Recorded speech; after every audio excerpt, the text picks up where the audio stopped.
to dissect girls. Did you know I'm utterly insane? Why don't you make like a tree and get out of here? The blackest dies. Killing God. Come on! To make this pencil. You're terminated, fucker. Live or die, man. Roads? Well, we're going, we don't need roads. There can be only one. Kill you all. Goonies never say die. We don't need each other. As you can see, I'm not happy. Are you not entertained? This is the end, friend. Happy trails, Hans.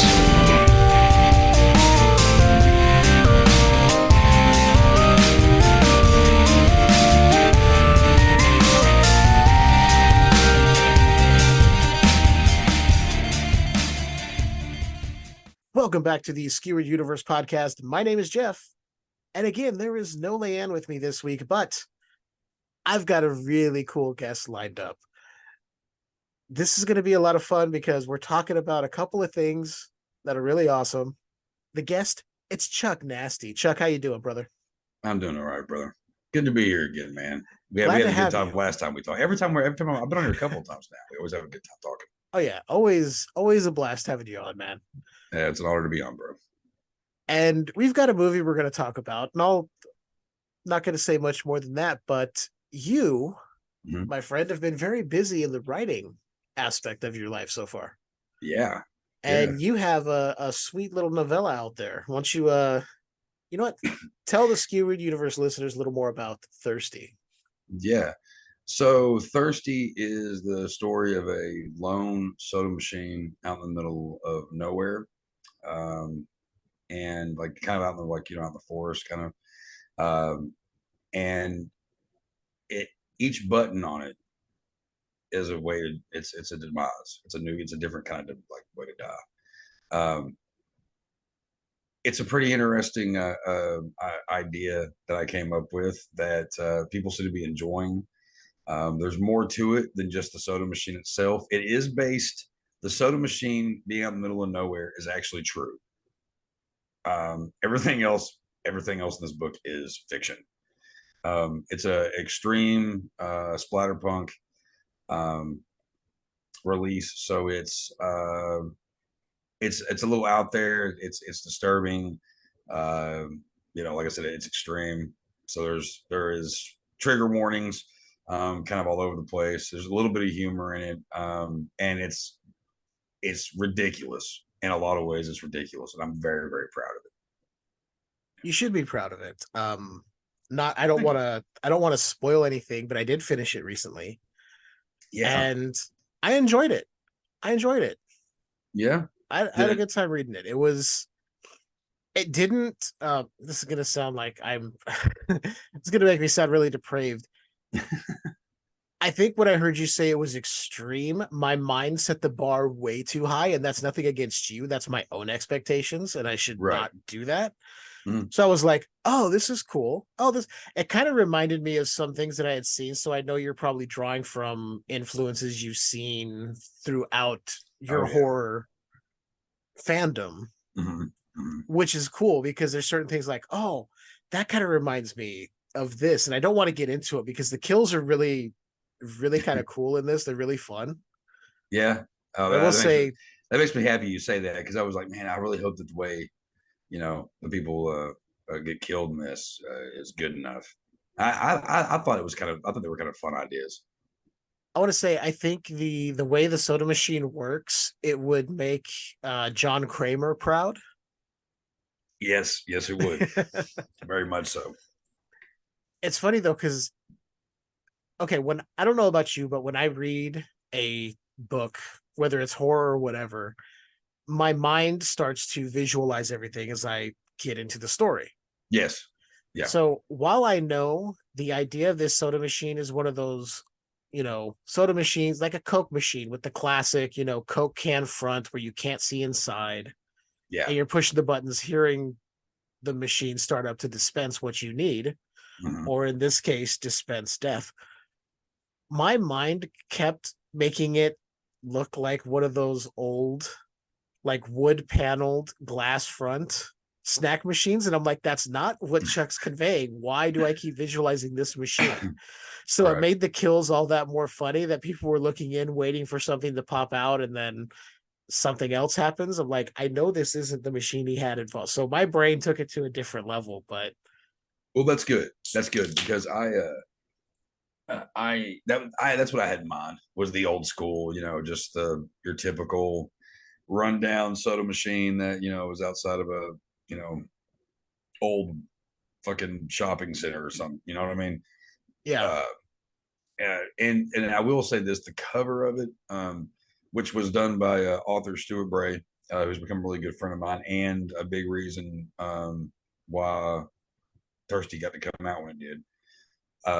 He did the cover, and although the cover is an exaggerated idea, it just looks really badass, and I really appreciate him making that, because a lot of people really like the cover of it, but like I'm also, because people will look at the cover of it and they're like, Evil Uda, because for those that have not seen the cover of my book or whatever, well, go to Amazon and look up Thirsty with a question mark, Chuck Nasty, and you'll see it. And what it is this really futuristic, weird, bizarro soda machine that says Evil Uda, where it would say like soda or some shit. I don't know what Evil Uda is, but I'm actually going to probably, it's probably going to be mentioned somewhere along the line. Oh yeah, that's right. Thirsty is also the first of a trilogy, which is great, because there's been good reviews. I haven't heard anything really bad. I've heard some things that have helped me realize, oh, maybe I should do this more or whatever. But there, people are going, well, I would like to see the story fleshed out more and blah, blah, blah. And I'm like, aha, well, it just so happens that this was a plan already in motion. Because going into this was going to be a trilogy. And I'll go ahead and say it right now, because I've said it on a couple other podcasts. The first one is Thirsty with a question mark. The second one is Hungry. And the third one is going to be my most favorite to write, Horny. And it all has to do with a bunch of people with sadistic thoughts, basically a game, And so, like, anybody that said that I should flesh it out more, well, you're going to get the flesh. Don't worry, you're going to get plenty of it. A lot of guts too, Might even deep fry baby. Ooh, you never know, because Hungry's going to take place in basically like a food truck. So we'll see. We'll see. Yeah. So can you imagine where Horny's going to take place? I mean, don't give it away, but if you caught on to it, you'll know where it takes place. But yeah, I mean, so I would say the most likely premise would be the Catholic Church, but that's really fucked up. But right? Fuck the cats. I will say that when it ended, I was like, oh. And then I forgot you had mentioned this was supposed to be a trilogy, and then it clicked, and I went, oh yeah, that's why. Yeah. I was like, it's fully. Well, wait, but it was a good thing, because then I remembered. I was like, this is good. This is good. Yeah, see, because that even like at the end of it, I say what I say at the end of it, because I want the reader to be like, oh, this is this isn't done yet. Whenever I put fin or some way of saying end at the end of my stuff, then I am not planning on bringing that story back at all. That's just something I've always done. And but if I leave it off with a question mark or a question, of some sort, then no, there's going to be more coming. And I think the way that I ended this, I think it, again, I don't want to give it away because I want you to buy my shit, but please buy my product. But I think the way I ended this was perfect. The last two not chapters, because it's a full-on story.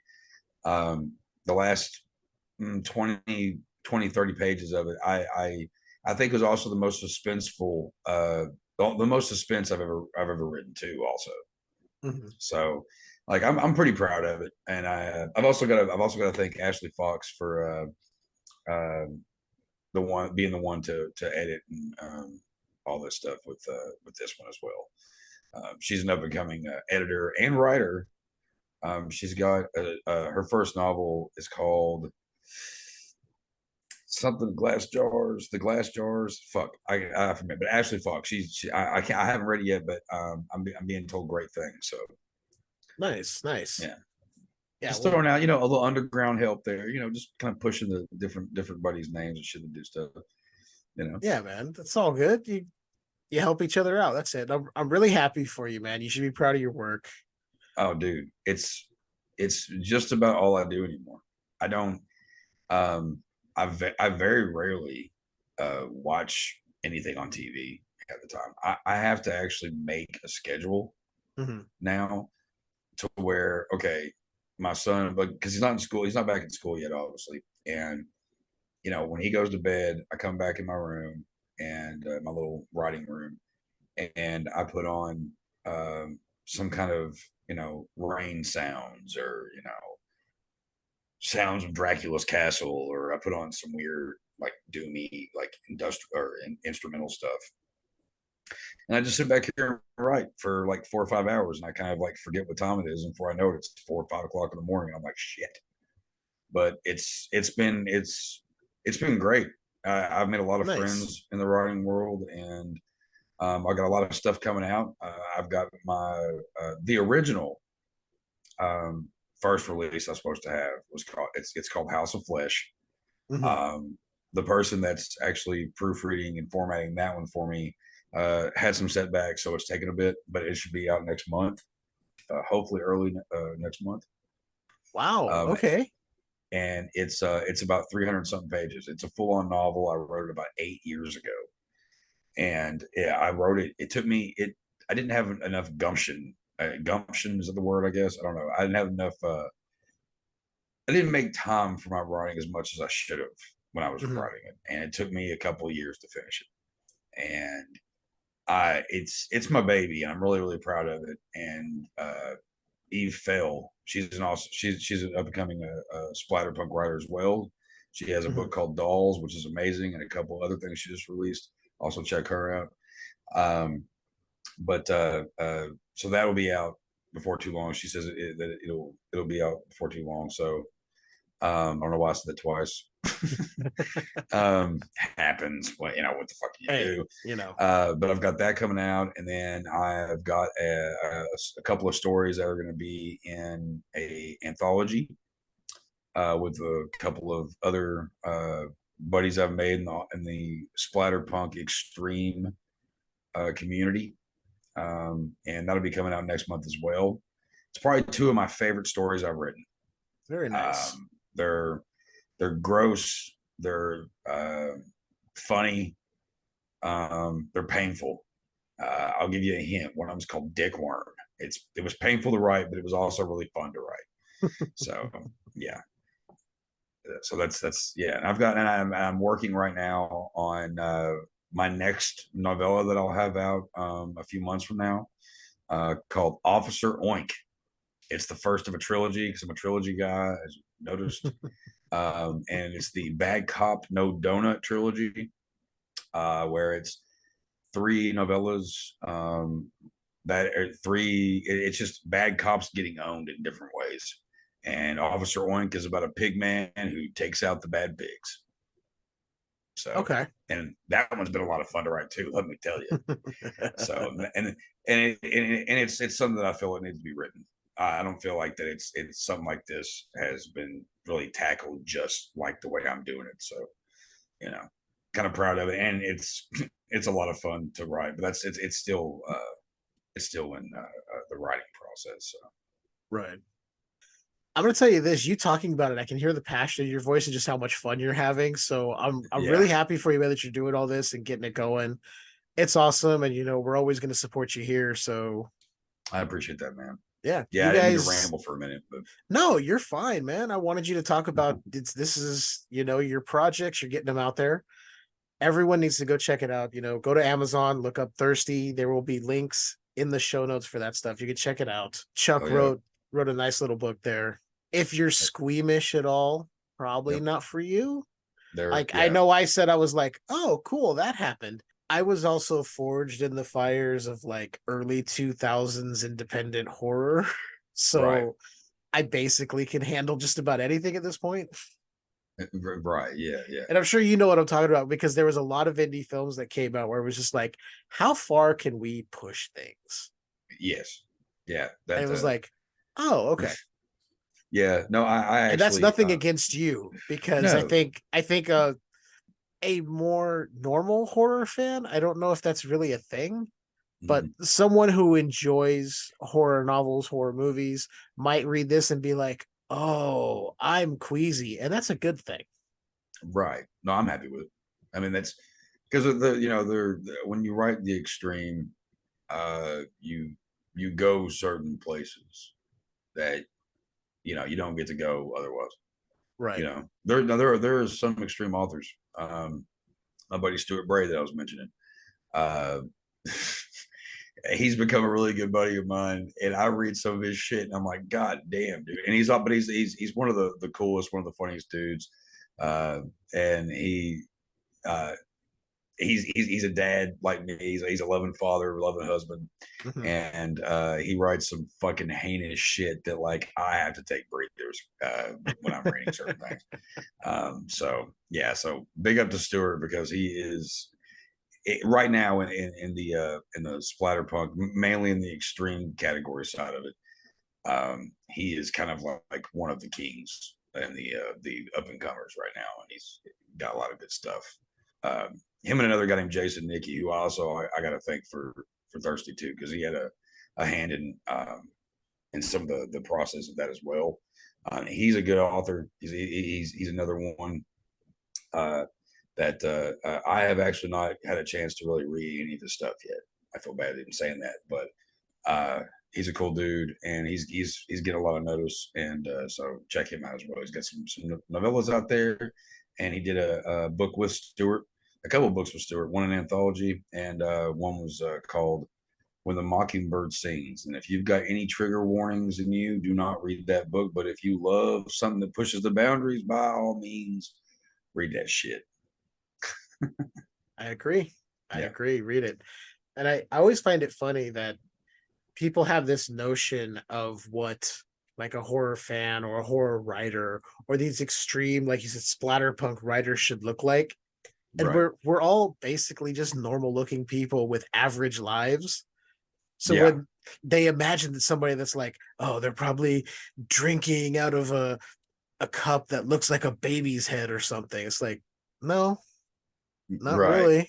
Yeah. We like fucked up shit, but we're actually pretty fucking average when you think about it. Well, I mean, you look at a guy like me. Yeah. We're also some of the nicest fucking people and most respectful to celebrities and shit. There's a few out there of us who are fucking pricks. True. But when I see like certain other fandoms and they're saying the celebrities, oh, then we don't feel that way. We're like, you were there in my childhood and scared the shit out of me, and thank you for that, because I am who I am today because of that. But anyway. Exactly, man, it's true. Very true. But I gotta say though, I when it comes down to a guy like me, I got a shaved head and a goatee and covered in tattoos. Well, I'm a black shirt. I always wear black shirts with bands and horror movies on it. So it's like, oh, you write that kind of shit? Nah, I'm not really surprised. Like, I've had that conversation with a few family members. Yeah. So it's always, we get judged by our appearance. I mean, like tattoos, shaved. Like I've had the shaved head and all that. And people would refer to me as Nazi, things like that. I'm like, I go, motherfucker, I'm the least Nazi person you're ever gonna meet. Fuck you. Yeah, I don't shave my head because I want to. It's because I'm getting older and there's a big bald spot back there. Yeah. Yeah, mine was because I was working at an amusement park in food service and it was fucking hot in the summer. So I was like, I need to be a lot cooler. And then I just stuck with it for years. It's like, whatever. Yeah. You know, I miss my long hair like bad, but when I shaved my head, man, there was no coming back. I thought there was. I tried it a couple of times, and then I got older, and then I realized, oh, that's something else I inherited from my father. It happens. I've just been growing mine out, so the thought Hey, creeps in every once in a while of just taking it all off, and I'm like, no, I want to see how long it goes. yeah, I actually have not been taking. I have not taken a razor to my head for a couple of weeks now. I just keep buzzing it down. I'm like, fuck it. You Yeah, know, I mean, it's whatever's the most convenient. Right now, I'm just like, I just don't feel like cutting my hair. And most of the time yeah. when I was shaving it, it was like, I don't feel like having to worry about combing my hair, so I'm just going to keep shaving it. Well, fuck. How? Like, okay, where is it you're located again? Southern California, so right around, California. not far from LA. Yeah. Yeah. So it's hot as fuck out there anyway, Yeah, right? exactly. Yeah. And I'll tell you right now, having the longer hair, I understand why most people shave their heads here and why I did it for so long. Right. No, that's because dude, it's been incredibly hot here. Today, like I mean, the last couple of days, especially today, it's almost been too hot for anybody to just walk down to this like down the street to the store. Hmm. It's been bad. So I could only imagine California. Yeah, it's been hot, and then the humidity has been higher than Yeah. normal. So it's like you walk outside, not only is it hot, but you're only out there for like 5 minutes, and you come back in and you're like, I need like 16 showers. Yeah. Ugh. No. So California is a place hot. that I've always said that I'd love to go and visit on occasions. Um, I couldn't live there though, for a lot of reasons. There's a lot of cool places, a lot of history, a lot of rock and roll history. You know, a lot of movies and all that shit. But I man, I like it to where I'm in a place that is hot sometimes and cold sometimes. Hmm. And even though Kentucky weather doesn't really know what the fuck it wants to do half the time, but it's at least somewhat regular. I get that. Yeah, here it's like, oh, we're gonna get rain. Okay, that'll be fun. Right. And you're like, it'll cool down. And then when the rain does come, it's one of those days where it's like, no, it's gonna be 90 and the humidity is gonna be really high afterwards. So it's just gonna be gross. It's like you walk outside and like that bead of sweat drops down your ass crack as soon as you like hit the door. Yeah, It's like, yeah.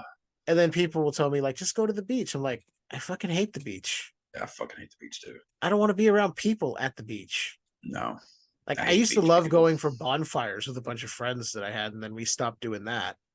And then he became an old crotchety old man. Yeah, me too.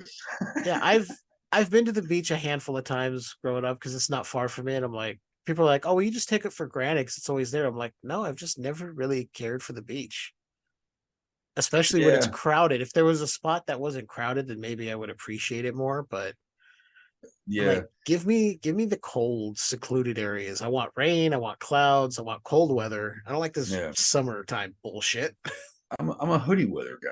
I like that weather where like you can either be wearing a hoodie and be good, or just have your hoodie with you just in case.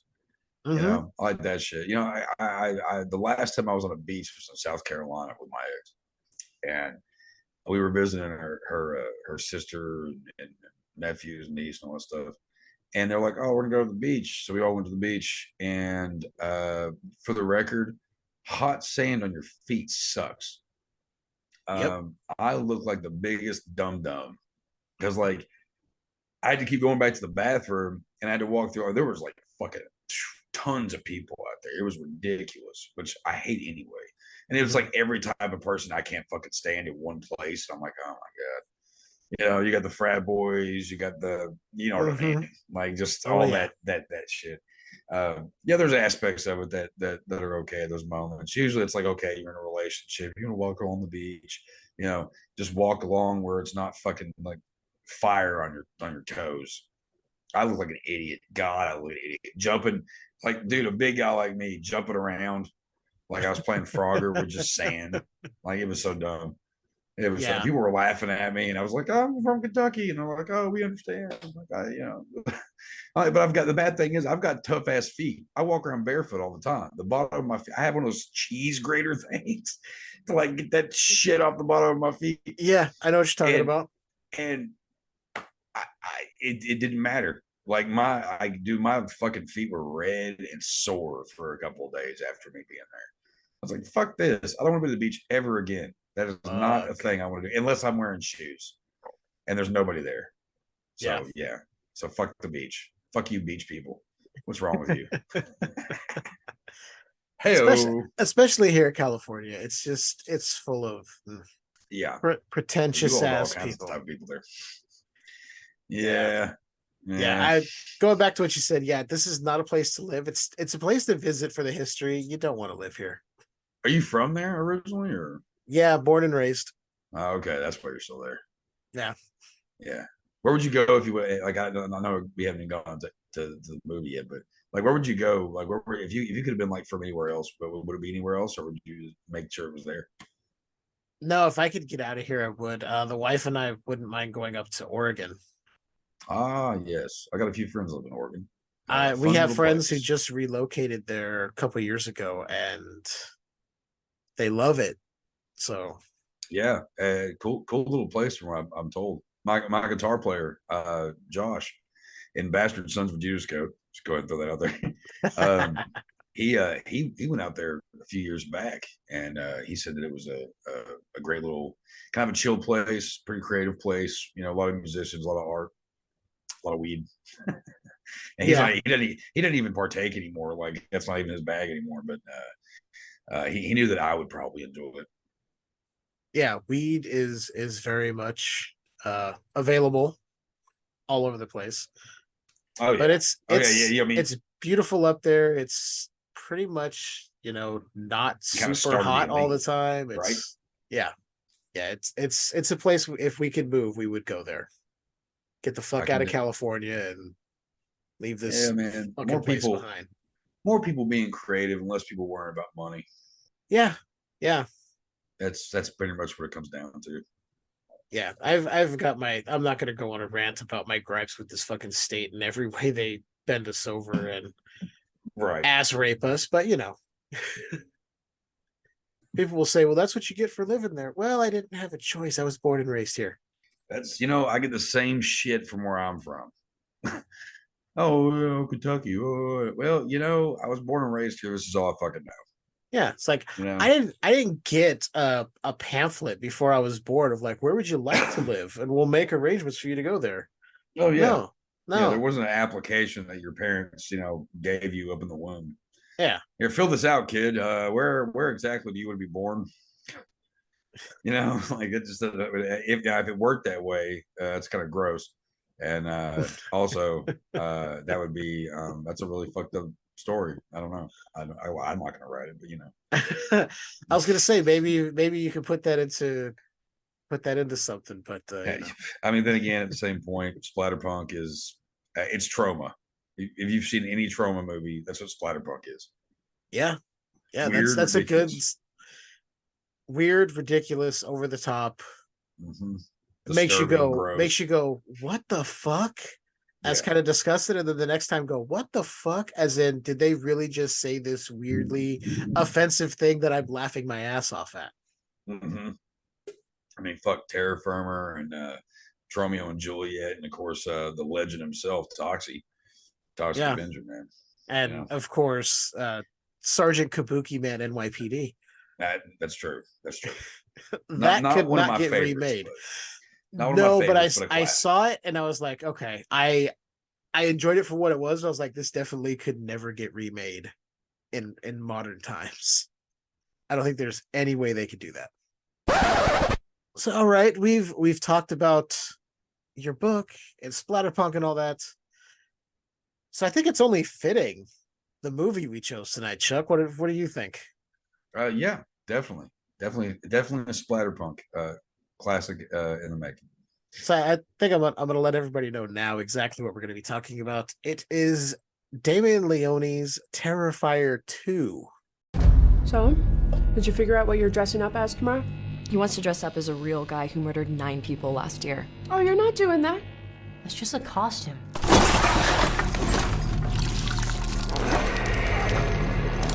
think that guy's still out there? What's up with you and this clown all of a sudden? You're like obsessed. They never found his body. What if he decides to come back here? I wouldn't worry about it. Wait a minute, aren't you that guy from the costume shop? Sir, what are you doing? It wasn't me. He was covered in blood on his shirt and his hands when he got here. I'm telling you, it was him, Allie. Right down to the little black dot on the tip of his nose. You're really weird, you know that? I believe him. About what? Something really bad's gonna happen tonight. No, I know when Jonathan's lying, okay? I could hear it in his voice. Something's wrong. Look, we're gonna have fun. Stress-free environment. Yep. Speaking of surprises, kids, we have a very special guest with us today, all the way from Miles County. Please welcome Art the Clown.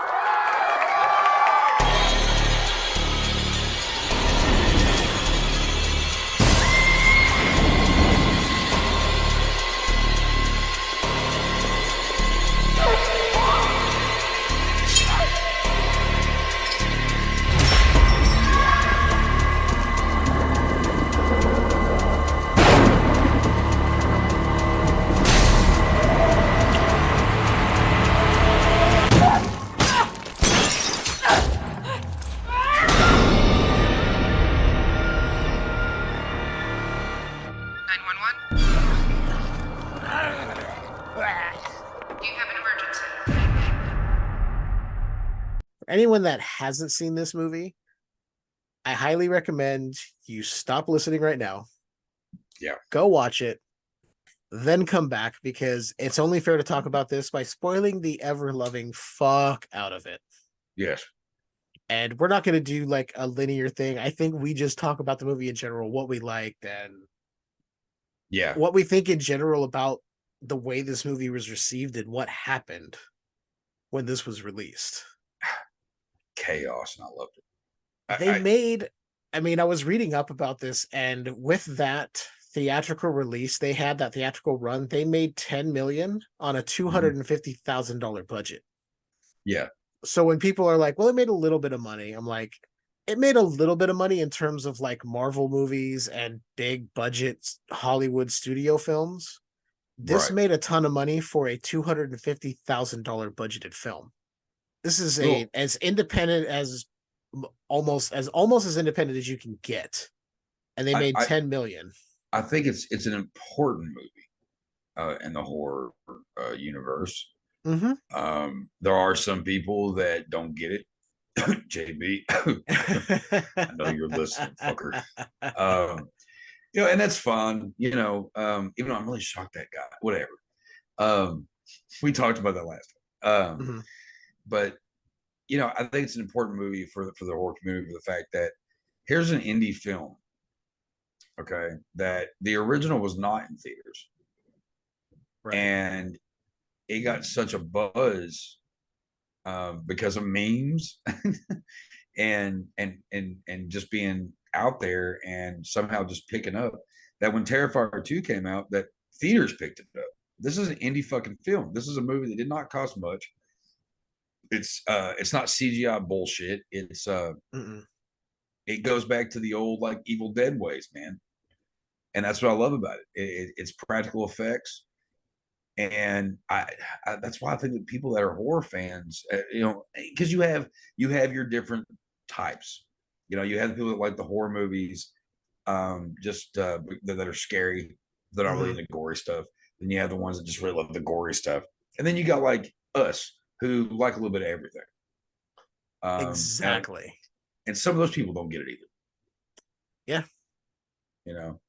Yeah. And I think one of the problems, and well, I don't want to say a problem, I think with some people that either walked away from this not liking it, you're allowed to not like it. I get it.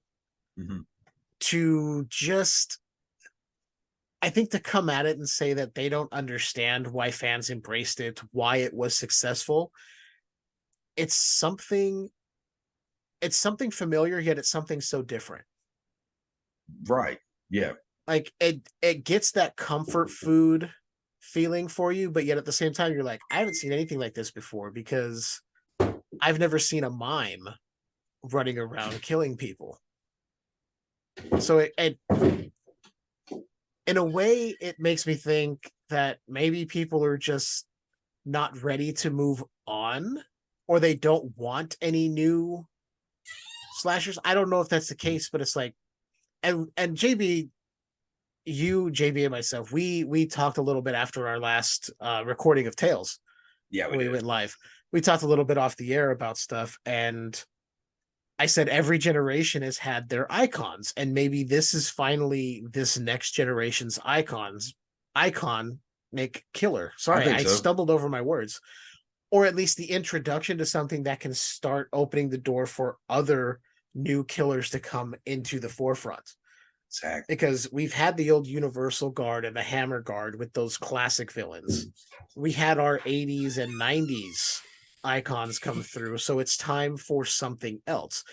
Those icons will always be in place. Their statues will forever be in that horror hall of fame, but we can still add to it. This genre is still alive. So it's just my own opinion. I'll say it. I wasn't a huge fan of the first Terrifier feature-length film. I haven't seen the shorts. I saw All Hallows Eve, but I haven't seen, I think it's the Ninth Circus, which was the first time. Oh, yeah. The Clown. And I haven't seen the Terrifier short film. So I saw All Hallows Eve, and then I was like, okay, this is interesting. Right. And then I saw different guy. Right, different guy. Then I saw the Terrifier feature film. And for me, it just kind of was a showcase of the effects, which I thought were fantastic. I didn't care much for the story. So what I think is so strong about Terrifier 2 is that story is, while it's fucking insane, if you try to describe it, when you really, I've watched it 3 times now, this story is essentially pure evil. Yes. Versus pure good. Exactly. Yep. We don't usually get that much. I'm sorry. No. You didn't cut me off. It's one of those things, like with everything else going on, it's a really simple duality of the same coin. One side evil, one side good. Yeah. And I've really had fun with this movie. Like you said, the practical effects. There's no like CGI blood. There's no weird CG shit. It's all done practically because they had really no budget to do any CG stuff. And they wanted to do it practical because that's just... It wouldn't be the same if it wasn't. You know? When it comes to the first one, I'll be perfectly honest. I'd watched the original Terrifier a few times. And it took me a couple watches to like it. Okay. Because the story, I was kind of like, what? I don't know. You know, I did like the practical effects. I like the gore of it.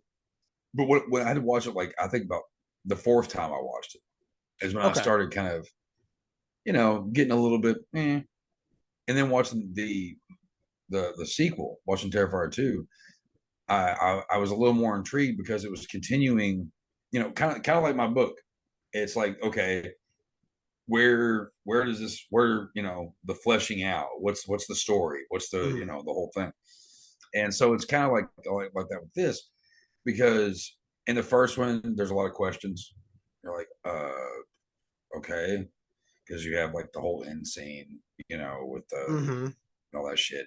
And then Terrifier 2 kind of picks up, adds more to it, and you're like, oh, okay. Therefore, you're more curious about the third one. You can't wait to see how, you know, where this story continues, because there are a lot of questions in Terrifier 2, and a lot of people have issues with that. But it's like, just give it fucking time, man. Like we're still waiting on. They're going to try to make the third one as killer, if not more killer, than the second. You know? Yeah. I'm excited to see what happens in a third one, because, like you said, there's more questions raised in this one. While we got answers for some of the stuff, there's still more questions raised. Yeah.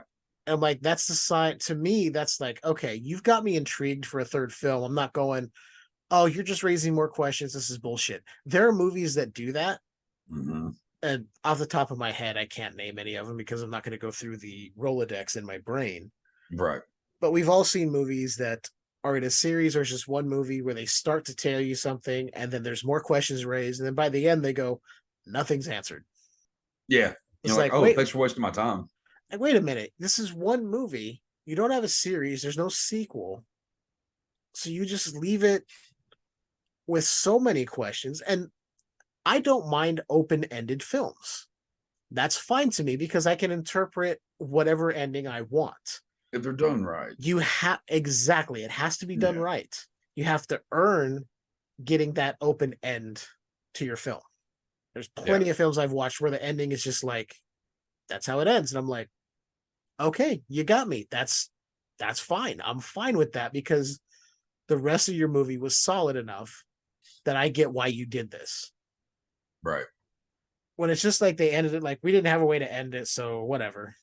Like where they rush it, where like a movie, I fucking hate it when movies they kind of it's going good. You're like, all right, I'm invested. I like this.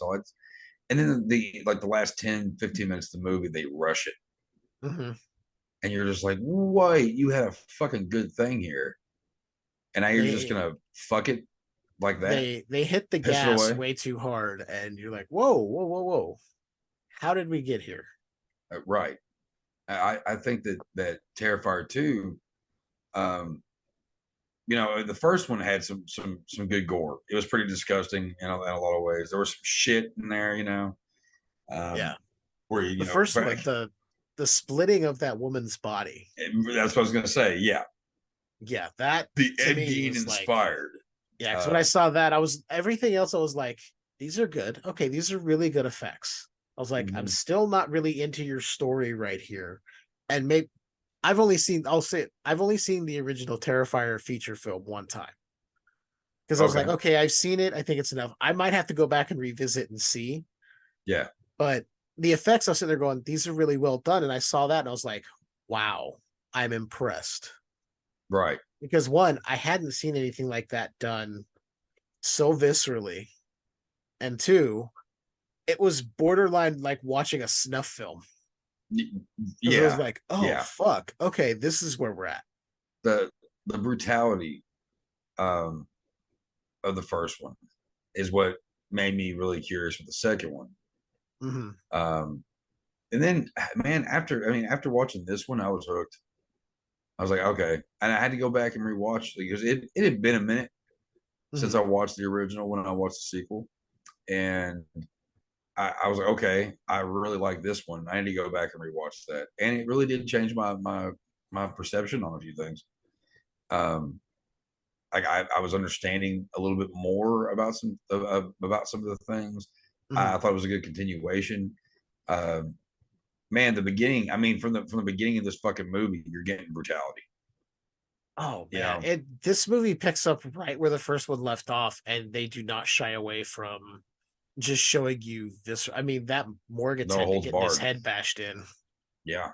Oh, it was brutal fucking scene, dude.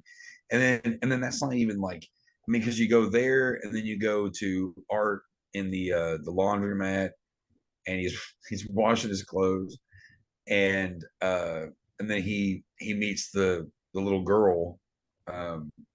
What's her name considered? I think she's just the little pale girl or the pale girl. That's what it was. Yeah. And he meets basically the little girl version of him, and like she's like waving at him, and all of a sudden like all this nastiness just falls out from under her, and it's like, oh god.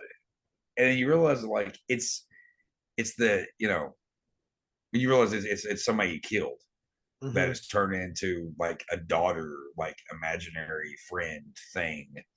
And then probably one I think it was funny when the guy woke up, who was like, I guess the guy working at the laundromat. He wakes up and he sees Art half naked doing patty cake with nothing there. Yeah. And then the next scene is Art getting all zipped up and everything, and like he's walking out, and like the guy got like a broom through his fucking head and shit, or mop or whatever it was. The mop handle stuck through the top of his head. Yeah. Which some people might be like, oh, those sound really gory and graphic. I'm like, these are mild. These are mild. But that whole scene leading up to him leaving the laundromat, that whole time is so funny because he's just like, gotta wash my outfit, and just like grabbing the hanger and unzipping himself and taking it off, throwing it in the washer. It's really so funny to watch this because you're like, oh, no matter what he is, he still has to wash his clothes. Yeah. He's still bound by some laws of reality where he's still got to wash his clothes at the laundromat. I mean, because it's weird because if you go by the All Hallows Eve, the whole thing, you know, he's a demon. Mm-hmm. He's made a deal with the devil. Now, there's been talk that it's a different story for this art from the All Hallows Eve art, but still, we don't know that story yet. So, to me, it's like, okay, that it makes sense. Here's a momming clown, whatever, that works for the devil, you know, or has some kind of deal with the devil. Yeah. Some kind of dark entity is there that he's made a deal with. Now, I did read that these two films, Terrifier and Terrifier 2, are different canon than All Hallows Eve and the other two short films. Yeah. So I'm like, and that's fine. Some people might have a problem. Like, well, you already started. It's like, yeah, but also who's to say that whatever this evil entity is doesn't just find people and take them over to make them Art the Clown? You know, kind of like how James Bond can pretty much be any fucking buddy. Like, maybe this is the same thing. Maybe it possesses somebody and we don't really know.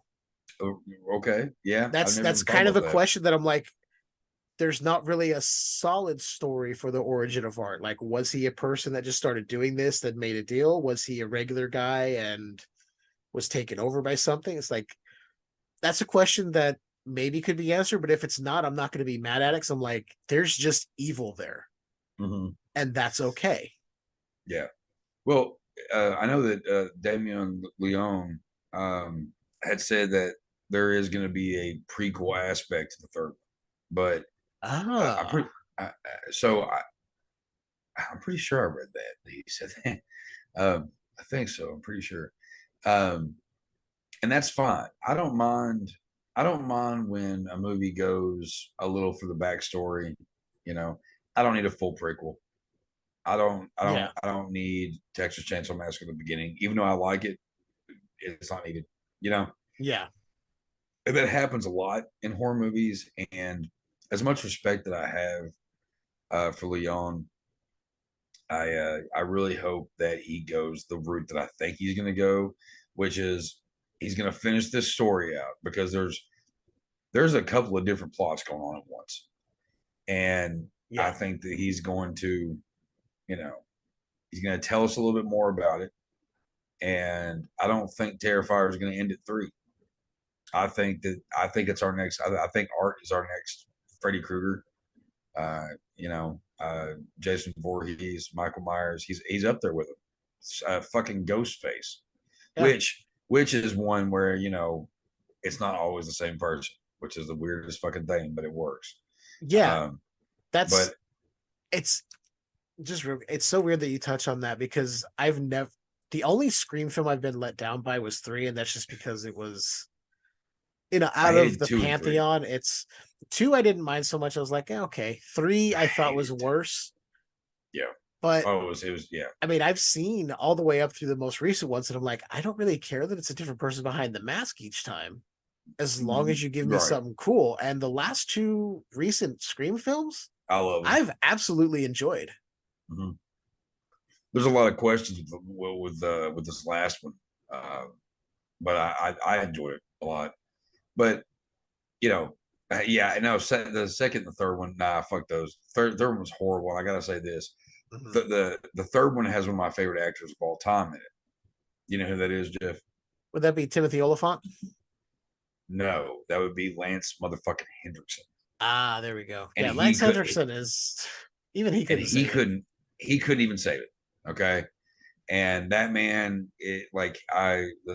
my dudes in Video Store Clerks, the podcast that I'm a part of, they were cool enough to meet him and have him sign this picture for me over and over again with just quotes from Near Dark and all this stuff. And they told him they told him that their buddy, me, that they do a podcast with, has been smoking so many cigarettes trying to get his voice. And he said, "Oh, just tell him to jam a bamboo stick down his throat over and over again." Because he's got that raspy voice like this. You know what I'm talking about? Oh yeah. So, and he's always one of my favorites. So like he couldn't even say that fucking movie. But whatever. Yeah. But going back to what we were saying though about art is. I don't know what our mutual friend was talking about the other day.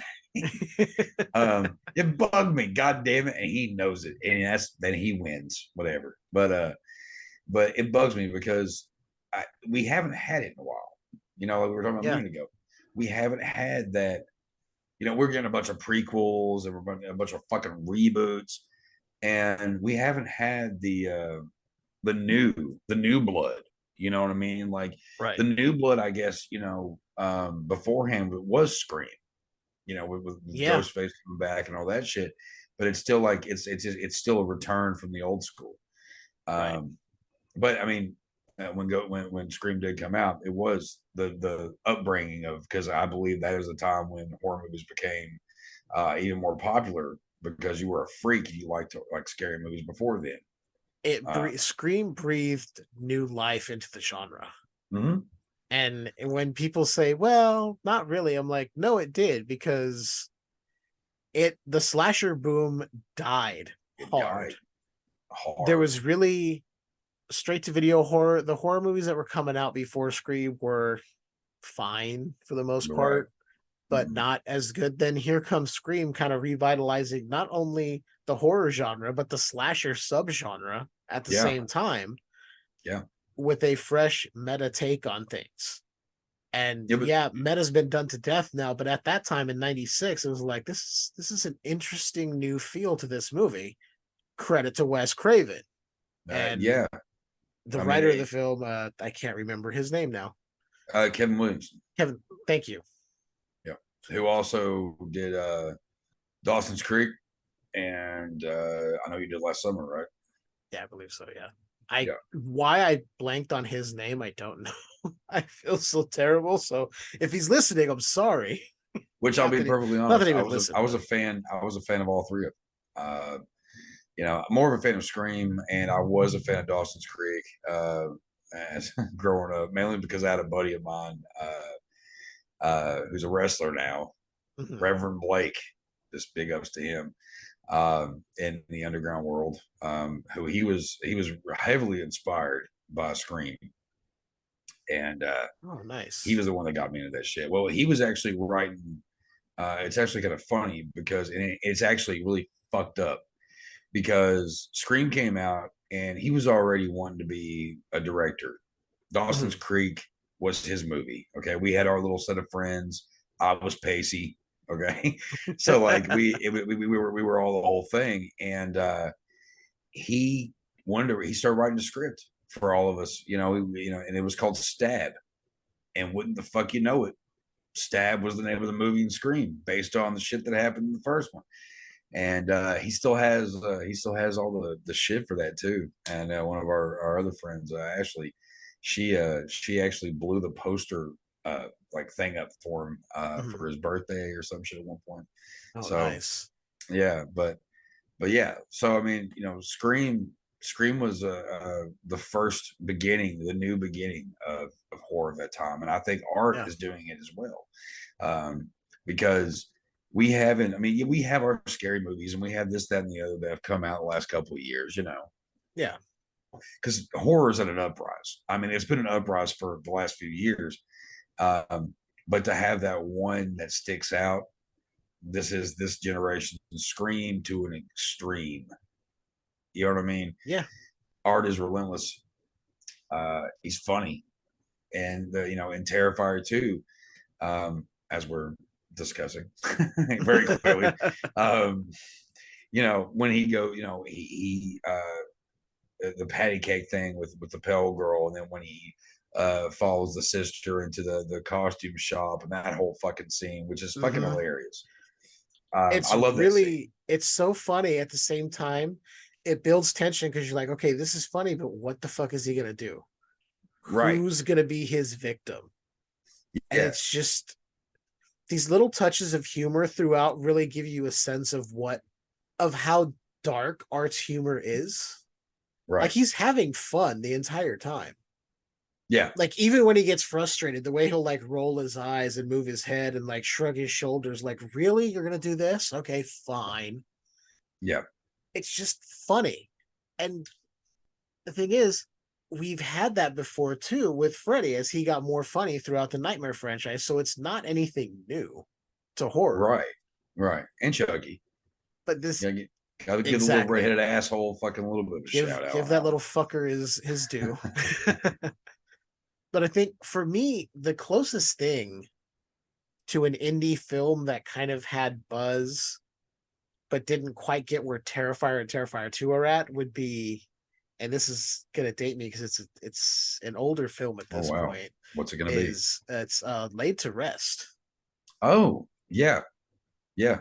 Because I saw that, and they were like, hey, we're doing a sequel, Chrome Skull, Laid to Rest 2. I never saw the sequel, but I like the effect. I like the effects in Laid to Rest, but again, kind of like Terrifier, I was like, the story was kind of flat for me. And that's not a dig at the movie at all. It's just for me personally.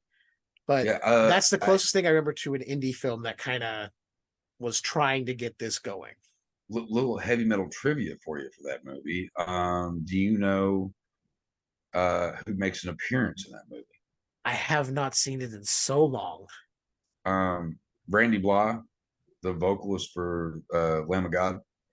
Really? Which makes perfect sense. Because they have a song called Laid to Rest. So yeah. And I mean I've only watched it once, and it was I think it was back when it first came out. Same. And because I heard a lot of buzz. I remember liking it. Yeah. I need to go back and watch it. Isn't there a sequel to that? Yeah, Chrome Skull, Laid to Rest 2. Yeah, I never watched that one. And I've never seen it yet. It was, I couldn't find it anywhere to watch it. So I was like, okay, I don't know how I'm going to see this. Which now it's probably on one of the infinite streaming services out there. I'm hoping, because now I want to watch them. Could be on Tubi, because it seems a lot of stuff ends up on Tubi. Hey, the best stuff ends up on Tubi.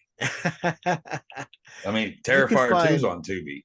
You can find damn near every Full Moon Features release on Tubi. Oh yeah. Not to sidetrack any more than we've already gone, but you can watch pretty much all of the Evil Bong movies on Tubi. A favorite of mine. I love the fucking Evil Bong movies. They're so fucking ridiculous.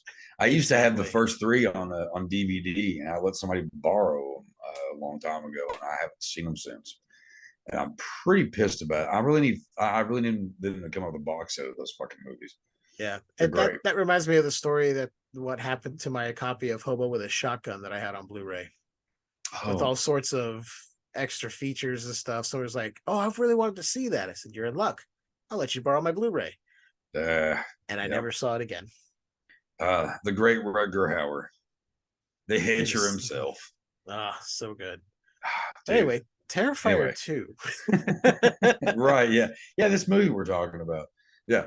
I gotta say, I like the fact that we're getting a family in this that's just so, I don't want to say that it's dysfunctional, but there's obviously some fucked up shit that happened in this family. Right. As we learn, the dad had some issues, brain tumor, killed himself, but was seeing visions of like Art and the pale girl and keeping clippings of what was happening from the Art the clown murders. It's like, what the fuck was going on? Like, that's what's kind of funny, is you kind of get, oh, okay, there's something going on where her dad knew something. And it was an interesting little add to it.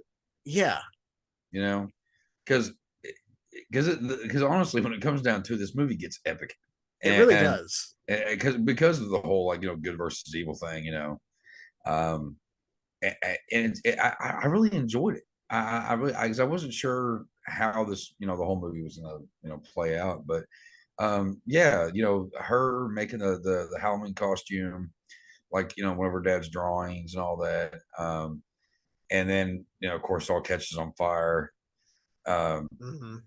It was cool that because you wouldn't really think that like a movie like this would have such a well, I mean, okay, because there's always a good evil, kind of like battle, but right when in the way they did it with this one, it kind of that's what also makes me like even more believe that it's going with Art is a demon, he's a devil of some way, he's a devil of a clown, and we love him for it, and I think it was really kind of cool they went that route, and that's why, like I told you earlier, the splatterpunk aspect of stuff, because it's extreme, it's kind of goofy, the kills are.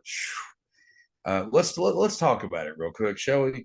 The one girl that dies. Oh God, the bedroom scene. It is. Oh my God. I think that Leon, I think that the Ed Gein tribute in the first one, I think he was like, I can do better. I can do something else, because that was the scene in the movie that stuck out, was the whole, split in the middle and all that shit. It was a great scene. I mean, it was the effects were on point. Yes. And where it became, a meme, and it was like the most talked about scene. He went above and beyond to make sure that you felt as disgusted, grossed out, disturbed, and dare I say, like, sad, because man, this girl, I mean, just gets it. And it's funny, you feel, despite the fact that we really don't know much about her, except she's the main character, Sienna's friend from school. Yeah. You don't get a whole bunch, but you feel sorry for her that entire time. You're like, she did nothing to deserve this. Like, this is, it's hard to watch, yet for gore hounds, it's beautiful to watch. Yeah. At the same time. And I've heard stories where people are talking about it's very misogynistic. This is just a movie against women. I'm like, I think you could have replaced that with a male character and he would have done the exact same thing. Yeah. It just happened to be that he followed her home from the Halloween shop, and she's the female friend of our main character. Yeah. You see, and then the whole misogynistic thing when it comes down to it. That's where I appreciate Terrifier. It sticks with kind of like an old school feel, because in that case, it also almost has. See, this is something I was going to make. I was going to bring up a minute ago, so let me go ahead and bring this up. Terrifier, like Art, okay, the character himself is a mixture of all of our favorite like slashers. If you really think about it, just about. I mean, not all of them, but a good portion of them. You got the silent killer aspect from Voorhees and Myers, right? Yep. You've got the goofiness and the silliness of Freddy Krueger, maybe a little bit of Chucky. You've got the clown aspect, basically, like I'm a Pennywise kind of bullshit. How could anybody not like this movie? If you're a fan of any of that shit, I mean, you should appreciate the fuck out of it. This is the fucking franchise that is bringing the slasher back. It's the one that's bringing the Evil Dead back. You know what I mean? It's the one that's going, hey, I'm going to have intestines slapped at you at every chance I can. I'm going to have eye pierced. I'm going to have, the most brutal scenes I can. Like, I can't wait to see the big fuck. I mean, because let's be honest. The scene with the girl in that room, I mean, she gets it. And if you're listening to this and you haven't seen this movie, then you need to push pause and go watch this fucking movie. Yeah. But she gets fucking scalped, her back's ripped out. Like, I mean, it's brutal. I mean, it's vicious as fuck. I mean, he snaps her arm, breaks the bone, and then twists until he can dislocate the joint and rip it away from her body. Yeah. It's like, God damn. That right there is a testament to Art is not human, because no regular person would be able to do that. Right. It would take a right. long time, and he just basically snapped it, twisted it, pulled it off. I was like, oh fuck. Brutality, man. And the Complete entire time he's brutality. doing this, she's still alive. He didn't Yeah. like kill her and do Like- this afterward to have fun. He's torturing her and having his laughs while doing it. And when her mom comes in, like as a parent, okay, you feel for that mom. You know what I mean? Mm-hmm. Like that's a horrible. I mean that's the one shitty thing about being a real big like fan of like the shit that I am. Mm-hmm. Is because there are parts of movies where you almost think of like, oh well, how does the parents feel? You kind of forget, you know, when you're younger, you kind of like don't even worry about it. You know what I mean? Right. Like you're like, oh, well, they're dead, cool. And then, but when you and a lot of times these horror movies, like you never see the parents' reaction. Sometimes you do, sometimes you don't. And this movie, you know, and then so there's been a few the last few years actually do this, but this one especially, I mean, you couldn't fucking imagine walking in on such a mess. That's your kid. Like, oh my god. So you've got like you're kind of a speedball of emotions because like part of you is adrenaline the fuck out because man, what a fucking brutal scene, and then the other part of you has like a little heart. It's going, man, I feel bad for that mom. But then you go back to it and you're like, God, but what a fucking beautiful mess that is, right? Yeah. You know, and that's also goes back to why us horror fans are fucked up in the head. We can't say otherwise. Yeah. We find the beauty in this thing. And I remember the first time I watched this scene, I'm seeing her get, you know, beaten, bloodied, battered, sliced up, diced up, whatever. Yeah. Brutalized. The mom comes home, her reaction hits, and then there's that little bit of a stinger where you realize the daughter's still fucking alive. Yeah. Yeah. She's still got a glimmer of life in her. So the mom's seeing the last moments. It's like, fuck. Yeah. It's like there's nothing she can do. And then here's Art to take care of the mom. Like, you don't have to live with this for too long. Right.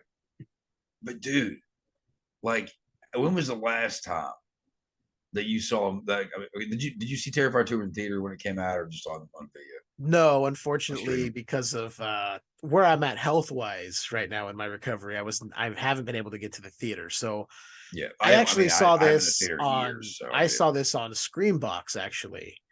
Okay.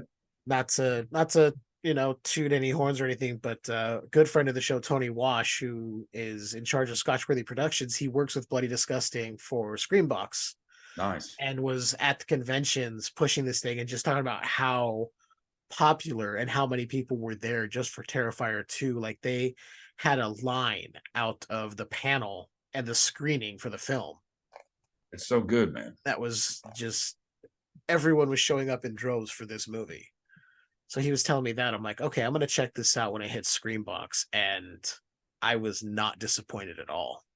I mean, the fact that, okay, for like the scene we're discussing, it goes on for a minute.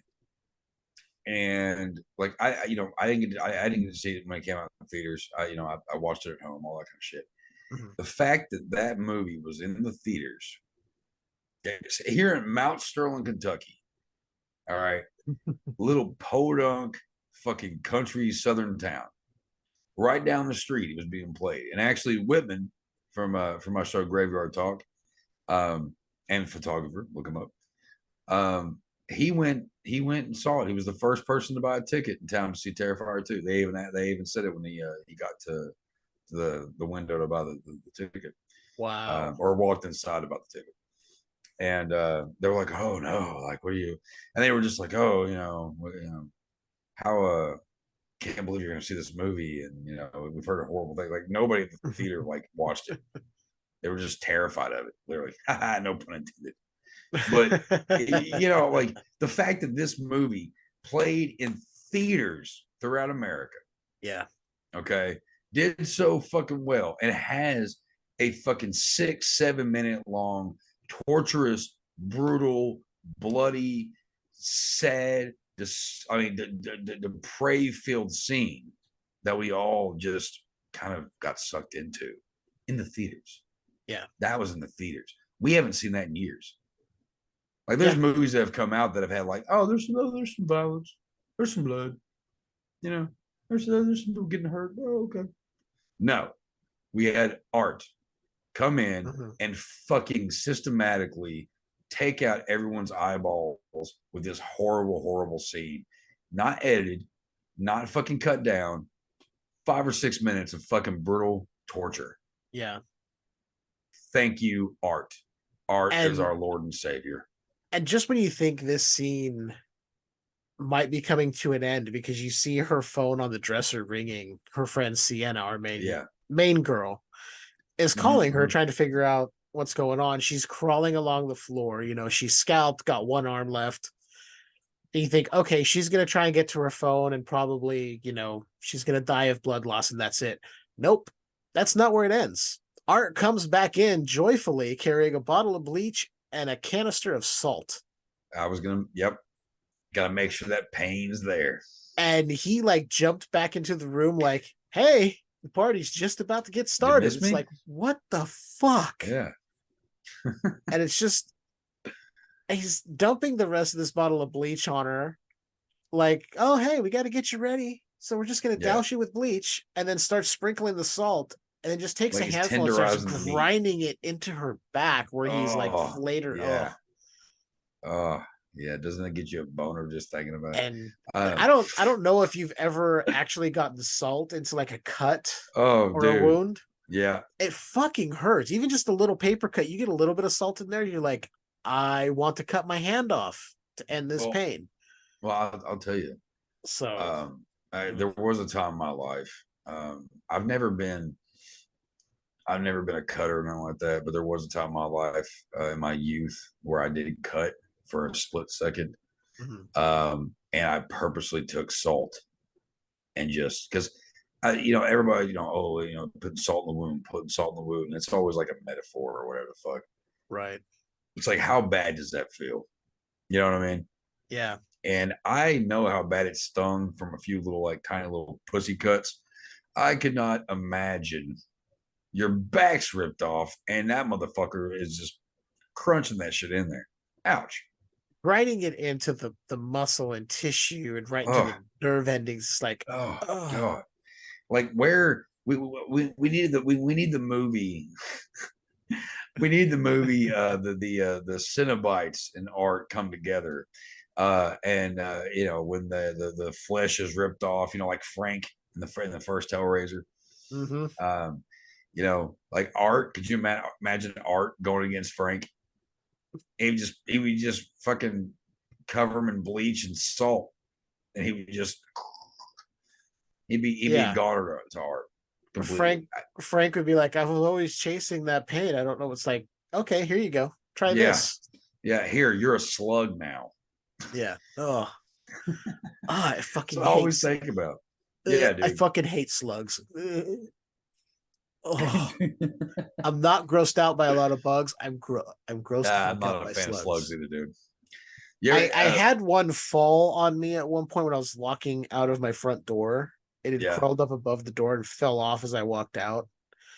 So I could just feel this slimy booger fucking thing on me. And I was like, get it off me. I do love the follow-up to that scene, though. Despite how brutal it is when the kids come to the door for trick or treat. Yeah. And he's got the mom's head filled with candy. I mean, it's almost it's almost very creep showish. Yeah. Like the cake with a woman's head, on it. Yeah. It has like kind of that feel to it. What I like is the kids are getting candy out of it and they're like, oh, how cool. It looks so real. Yeah. Oh, if only you knew, little Timmy.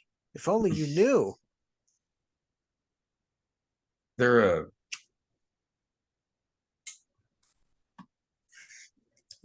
oh shit. There was something I want to mention before I forgot. Going back to the store scene, which I think is one of the funniest parts with the glasses, as well as when he checks out.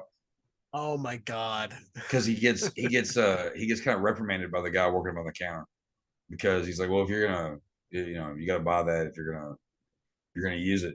And then he comes over, he pretty much stalks this chick for a minute. She leaves, the main girl, Sienna or whatever. And then he goes around and he puts the horn on the desk. And then he's like digging the whole thing of him digging around inside his bag. And he's like putting up like saws and all kinds of shit. And then he finds like some dollar and some change. Like, I don't know. It kind of almost goes back to like Looney Tunes kind of humor on that. Yeah. I thought about it a minute ago. I meant to mention it, totally forgot. Yeah. He's got his bag of goodies. And he just pulled it out like a chain with a padlock on it. There's a sledgehammer. There's a beer bottle. Just all this random stuff that he would use to maim and kill somebody. Which he shows he shows old girl when, before he kills her, he shows up at the door, knocks on the door, and she's right there. And he shows her what's inside the bag, and she's just like, it's like, what do you do then? It's like, okay, so if I give you candy, you'll leave, and he nods. Yeah. I'm like, yeah, he's not gonna leave you alone. No, he's got a mission. He's not Sam from Trick or Treat. Right. If you appease Sam by obeying the laws of Halloween and trick or treating, you're fine. Yep. He'll leave you alone. Yep. This is not that. Art's going to be like, well, you gave me candy. I'm probably going to figure out a way to use it to kill you. Yeah. Yeah. There's no, Art is always a gut punch. He doesn't hold back. He doesn't care. And he does what he has to do to be the brutal motherfucker that he is, that I've grown to really love. Yeah. There is one scene because the girl, she closed the door after he was there, like wanting trick or treat candy. Yeah. She's like, you know what? I'm just going to close and lock my door. She hears something and goes down and sees him in the kitchen, and he's just drinking water. Like, he's like, it's been such a long day. Yeah. He's drinking water. And he's like, then he turns around and sees her and is like, oh, playtime. Yeah. Oh, this is what I'm doing. There's these little touches of just like, oh yeah, I was here to kill you. Sorry, I was thirsty, so I figured I would take a drink. Did you say thirsty? My book on Amazon, paperback and Kindle. Go on. There you go. Go check it out, people. Nice. I like that. That was seamless. Yeah. See? That was seamless. Good job on you, Chuck. Yeah. Shameless plug. Over and over again. But yeah, this Terrifier 2, man, there was such a buzz about it. When it came out, it was flooring of how the reception was. Many people were talking about it, and it was the majority positive talk. Yeah. About this movie. There wasn't a whole lot of negative. You could find it here and there. People go, well, it's not for me. It's too brutal. Wasn't for me. Yeah. And then other people were like, this is something we've been waiting for. Maybe even not necessarily like the amount of extreme gore and violence in that, but they're like, there's a killer with a personality who can be one of those iconic figures in horror. I don't care what anybody says. He is. I mean, it's been a while. It's been a while. Not to be stained about it. It's been a while since I've seen death on the screen again. It's been a while. I'm glad Art's here. No, that's horrible. Why would I do that? Fuck it. Who cares? That just fucking happened. Don't cut that out. Yeah, that's good stuff right there. No, God I'm leaving that it. in. God damn, that's great. But no, like, I mean, you there's a lot of people who, okay, so Terrifier is not everybody horror. And when I say everybody horror, I mean, you have those movies that like people who aren't usually horror fans, but they like scary movies on occasion. You know what I mean? Yeah. Terrifier is not that kind of movie, but I have talked to multiple people who are not that big. Like, they never thought they were that big in horror movies. They saw Terrifier 2 and were like, I want more. I'm like, what do you mean we want more? I want more gore. I want to know what more of what you have had and why you are the way you are. And it's like, well, let me take you down the list, because if we're going to get to this point, we've got a long ways to go. I hope you're on for the ride. This is going to take at least 7 years of your life, if not longer. Yep. You better be in for the long haul. I told you earlier, I got a friend of mine that I've been getting into Texas Chainsaw Massacre. Like, it's, it's kind of cool that the fact that this movie has not only brought the underground up into theaters, it brought gore back on the big screen. I mean, in a big, extreme way, when everybody's bitching and whining about everything. Terrifier came out and said, "Fuck you." Yeah. It said, "Fuck you." It said, I don't care. I'm going to slice throats. I'm going to slice you down the middle. I'm going to rip your skin off.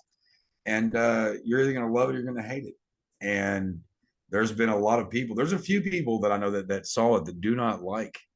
They're not real big fans of horror movies that much, or slashers. But they're like, nah, it was funny. That was actually all right. What else you got?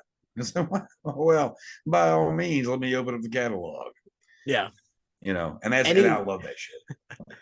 Any one of us at any given point, if somebody asks, what else you got? It's like, come with me. Yeah. Come back through the halls of the darkness. They got to start, when you get somebody into horror films, like if you're really trying to get them through the, all the stages of it, you start with the black and whites, with the Frankenstein and Wolfman and Invisible Man and Creature and Dracula and all that shit. And then you move your way into like Freddy and Jason and all that, Texas Chainsaw Massacre, And it's nice that we finally have art that we can be like, oh, now we're here at this point. This is what we're ready for. I got a friend of mine that was like, I never seen Terrifier. And I'm like, I don't know if you're ready for that yet. I don't know if you're ready. Yeah. Oh, well, I've seen this movie. I don't know you don't understand. Yeah, I get you've seen gore, but this shit's realistic. I mean, the whole the mega scene we were talking about a minute ago. I think it's pretty realistic. As it may be, if you're ripping somebody's flesh off and torturing them like that, I think it's pretty realistic. And there's a difference. That's some people watch horror movies because they love the goofy gore. And then there's some sick fucks like me who are like, look how real that is. I like to feel the emotions, because I know it's not real, but it's terrifying all the same. Yeah, that's why one of my favorite horror movies of all time is Day of the Dead from 1985. Really? Because it has that realistic gore going on. Oh yeah. That's probably one of my least favorite of the Dead movies. But yeah, no, like especially where old dude gets ripped in half. Oh, dude, that's an iconic fucking scene. I think what I like about it is that there's no happy ending, even though some people get away. It's just like they're safe for now. Yeah, it's like at any given point they're going to become a part of that horde as well, just like everybody else felt. And it's just this nihilistic, everybody reverting to these like feral, just nobody's likable in that fucking movie, save maybe the last 3 people that make it out alive for the time being.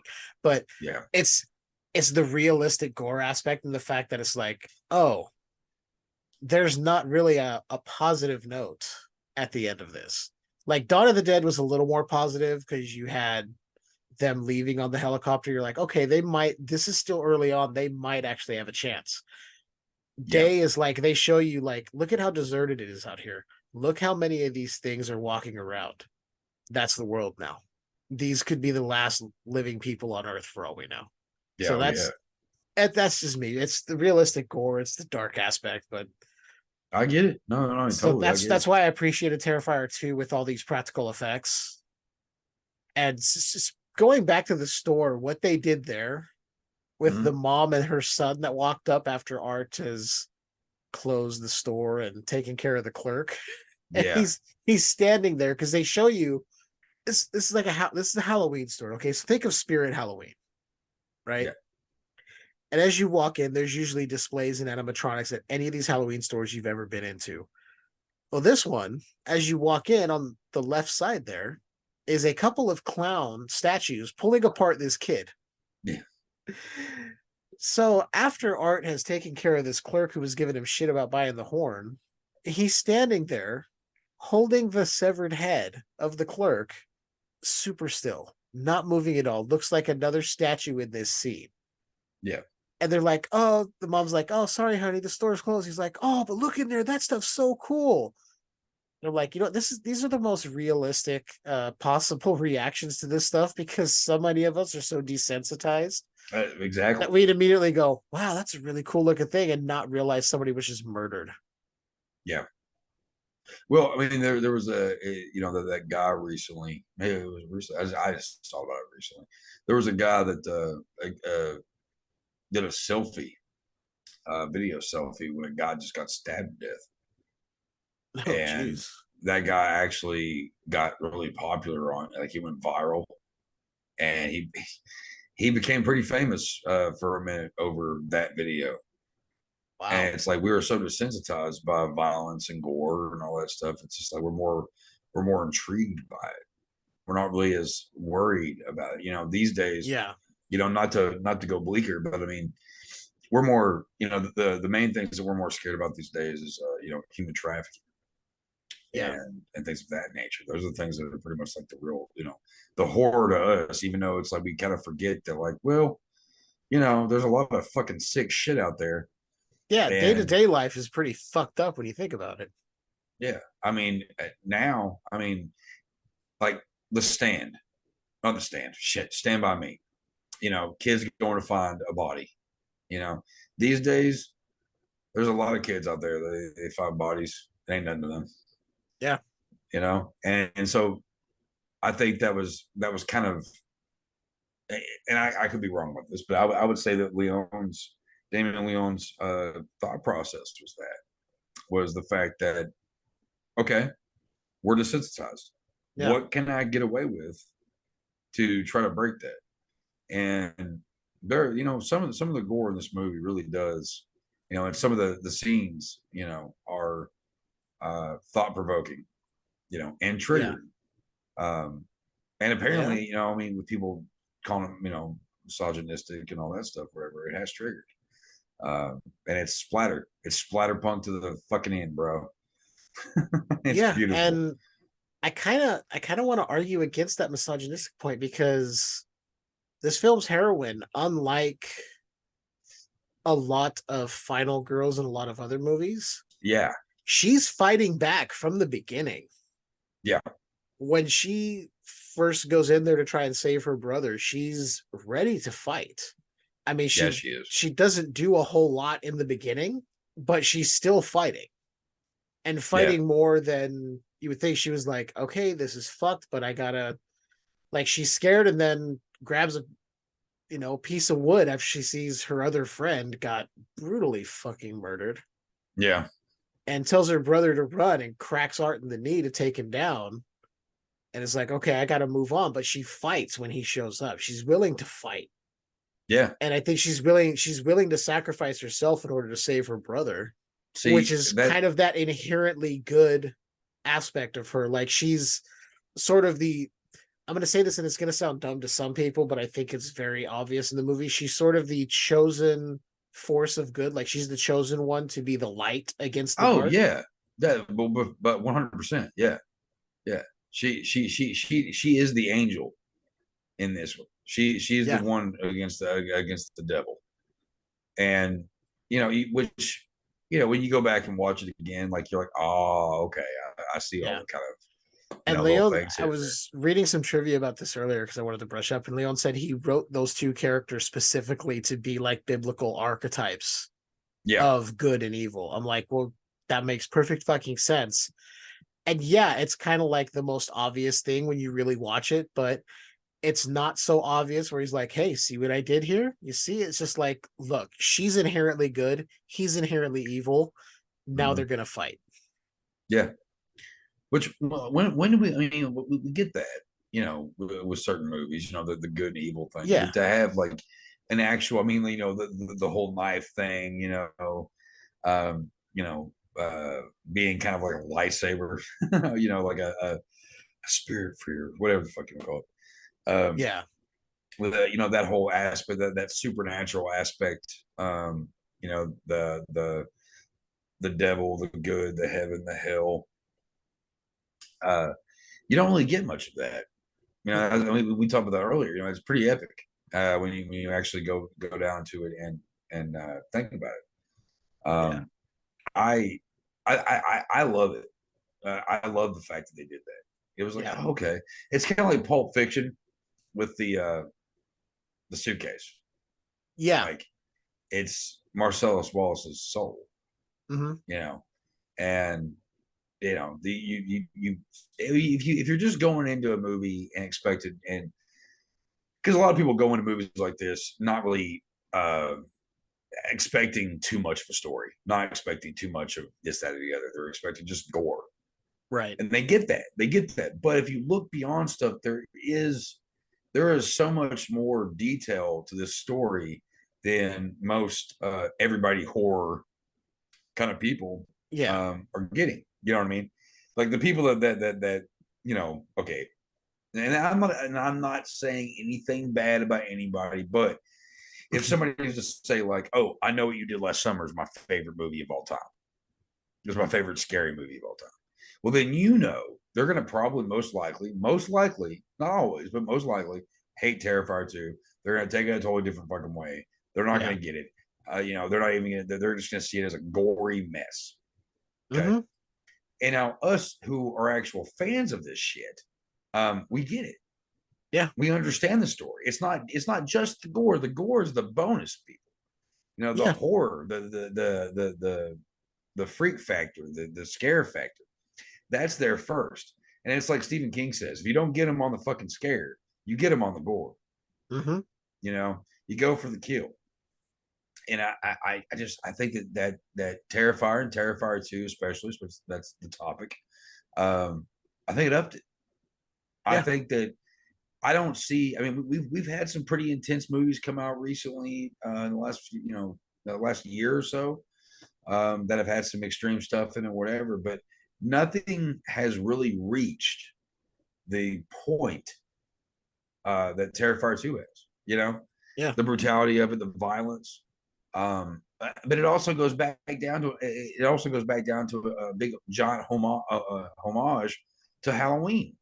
Because that also goes down to, they're just women dying. Well, look at the Halloween movies. Look at any horror movie in the 80s. Well, yeah, exactly. Now, granted, more men died in certain movies back in the day or whatever, but it's usually like in the first Halloween movie. Laurie Strode and all her friends. They're the main ones. Call it misogynistic, whatever you want to call it. It doesn't fucking matter, because I'm pretty sure when you put certain things in perspective of in a real situation, if this was a real thing, well, if there was guys in the fucking way, I'm sure that fucking art would take care of them too. Yeah. And it just so happens that the story did not call for that. Well, there was guys that dies. Gentleman the cash register guy. Yeah. Ricky. And then there's another gentleman named Jeff. And real quick sidebar. For all of you who keep naming these assholes in your stories, Jeff, fuck you. Fuck you with a long, serrated, bladed dildo so hard that you bleed. A double-sided dildo with spikes. Look at fuck you. Yeah. Not you, Chuck. In one hole. In one hole. Fuck you, motherfuckers. I don't get Jeff why is not a bad name. Look, it's Lebowski's name, right? Exactly. And okay, let me clarify this. If the name is spelled Jeff, perfectly fine. If you're one of those Geoff motherfuckers, I don't understand that. Then you're Geoff. You're no. It's like that's fucking Jeff shit. The original singer for Queensryche. Jeff Tate. Amazing vocalist, but a complete prick. He's a big diva, and like the fact that he spells his name like that says it. Which, I mean, it also could be short for like some big long crazy ass name, but as far as I know, it's just Jeff. Yeah, you know, Jeff, or short for Jeffrey. That's Jeffrey. it. And it's Yeah. like stop. You know, I Yeah. just that's my little sidebar, just a little rant. It really doesn't bother me, but I had to say something because I've Hey, seen man. so many little things come up where it's like, oh, this dumbass motherfucker named Jeff. I'm like, why is it always a Jeff? Dude, That you're doesn't make talking sense. to a king of ranting. So I get it. Believe me, if that moment hits, god damn it, you fucking speak up. Yeah. Simple But yeah, as that just quick sidebar on this guy. He got fucking brutalized because he didn't just get like, you know, an arm cut off. No, he got stabbed repeatedly in the dick. Yeah. Repeatedly. Yeah. And then had it ripped off, and then still more trauma. It's like, all right, okay. Which, to be fair, I got kind of a rapey vibe from the guy anyway. So he probably deserved it anyway. Art was probably doing everyone a favor. He was doing a service.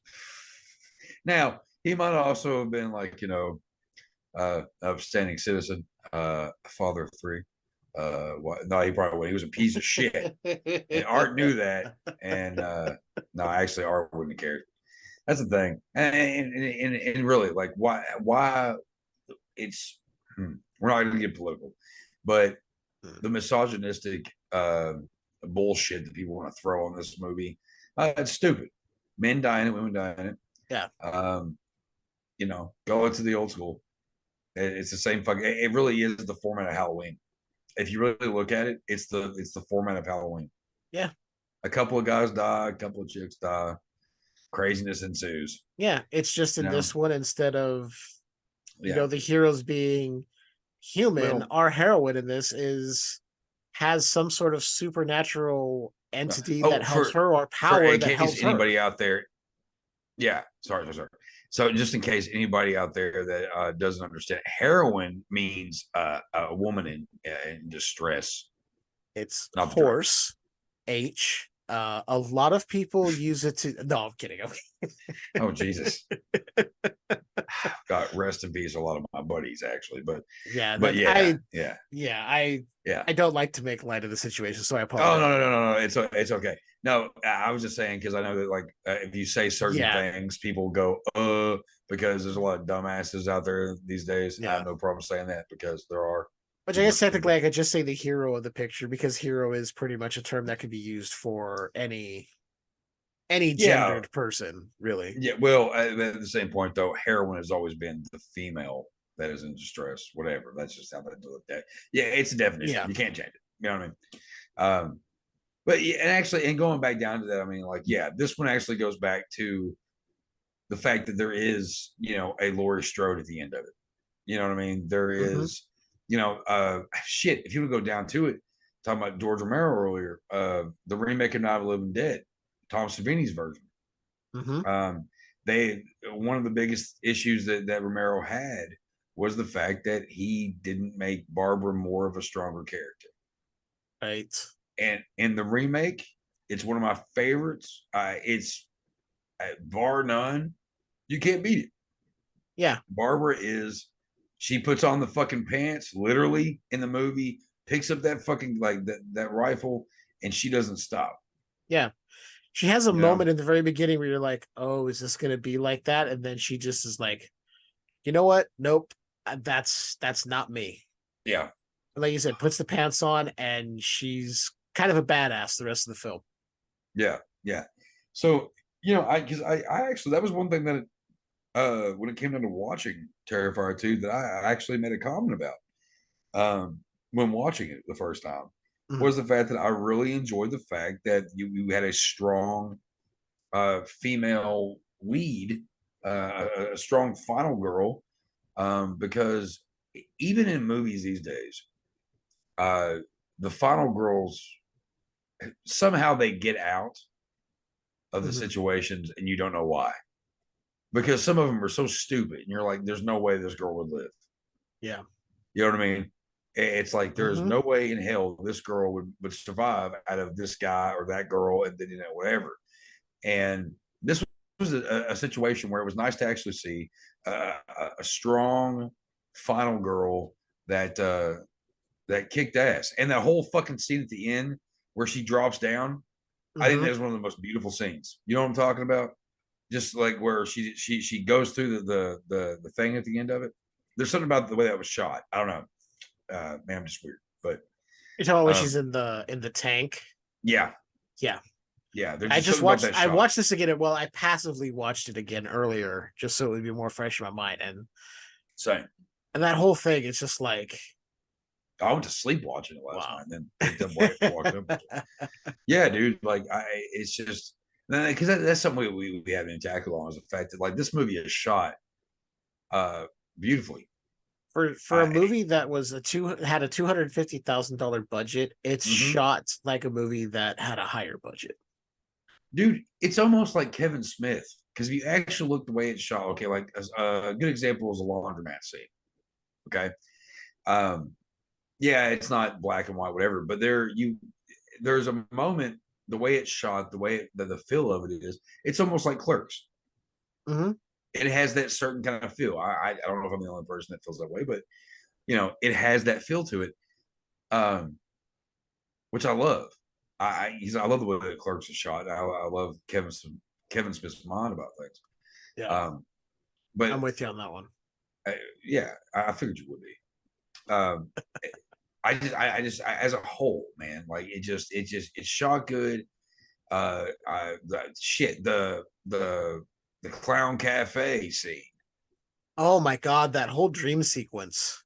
What a morbid, fucked up, disturbing splatterpunk of a dream that was.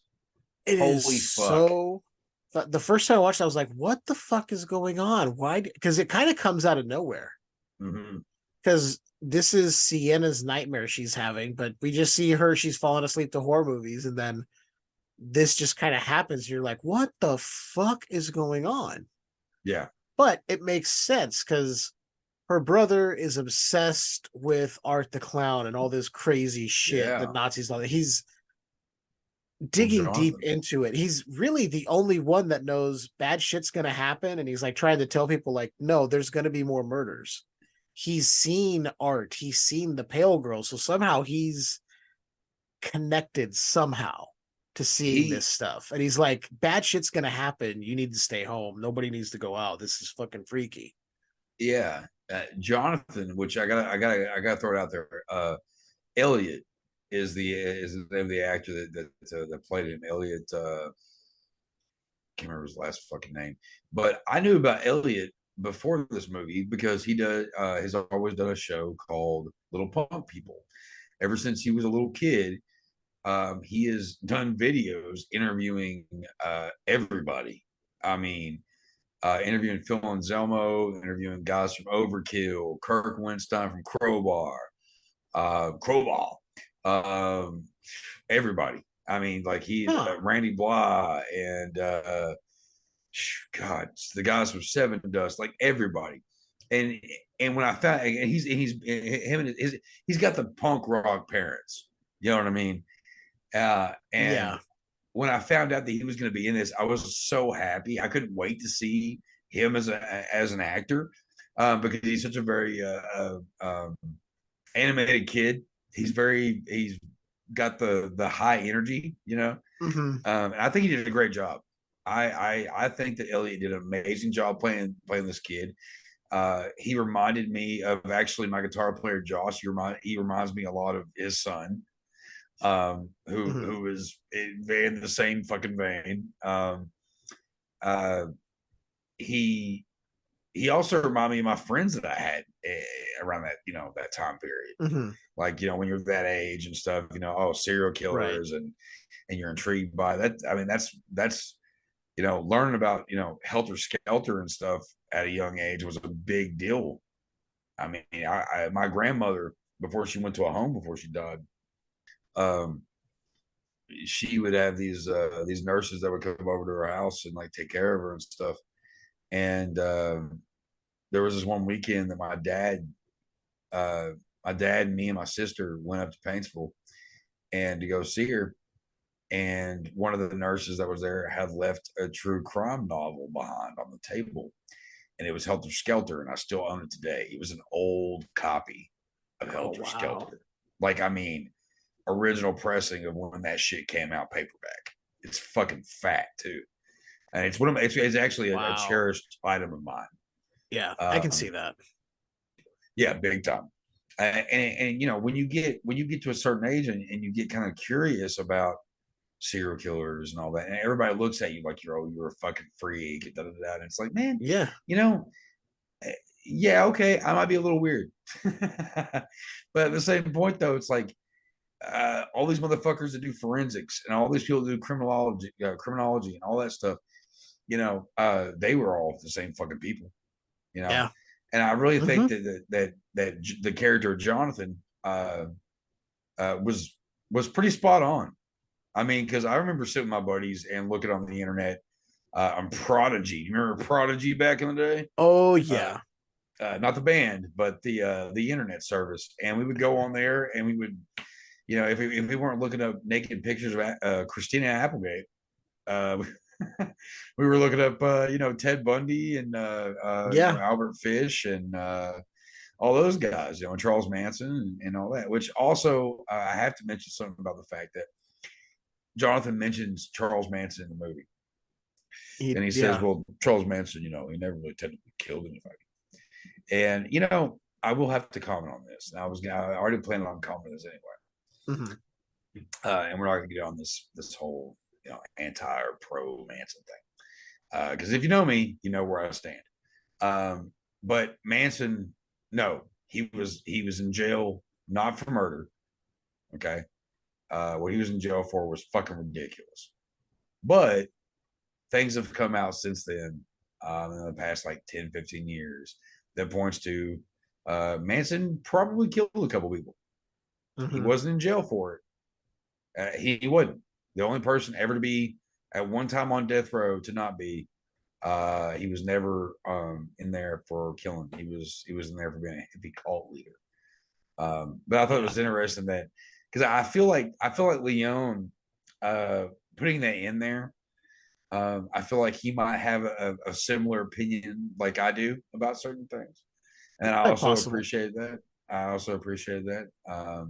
Not saying Charlie was a great dude, because he was kind of shit anyways, but I think in a lot of ways he was a patsy. But anyway, that's for the point. Yeah, but I could see it that way. I also kind of took it as, when you're at that age and you're reading stuff on the internet that's so just bits of information, he's throwing it out there as like, well, you know, this, like, I know facts, I know stuff. Just because I think he's 12 years old, it's supposed to be 12 years old in this movie. He's like, see, I'm not just a kid, I know shit. Like, that's the kind of thing that people would throw out there to be like, see, I'm not an idiot. Yeah. Because I remember that being that same fucking way as a kid. Yeah. You know, your mom fucking badmouths this fucking movie or this fucking band, and you're like, hey, like in my case, Marilyn Manson, you know, growing up was you know, that was my Ozzy Osbourne, you know, as my stepdad says, because that's what he had to deal with, you know, growing up. And you know, Marilyn Manson was a big thing, and mom would throw up these fucking little blah blah blah blah. And I'd be like, well, here's this fact. He really didn't play on Mr. Belvedere, and he really didn't play on Wonder Years, and no, he didn't take out his ribs to suck his own dick, Mom. But thanks for asking. Yeah, you know, it was, you know, and that's just how you are. Like he just, I think he did a great job. Elliot did a great job as Jonathan. The character was good. He wasn't unbelievable. No, I believed him. Yeah, he just seemed like a real kid. Yeah. Which in a lot of ways, I think that if you go back and you actually watch Elliot's show, his YouTube channel, Little Bomb People, fun little show, it really is. You can tell that he probably put a lot of himself in this character as well.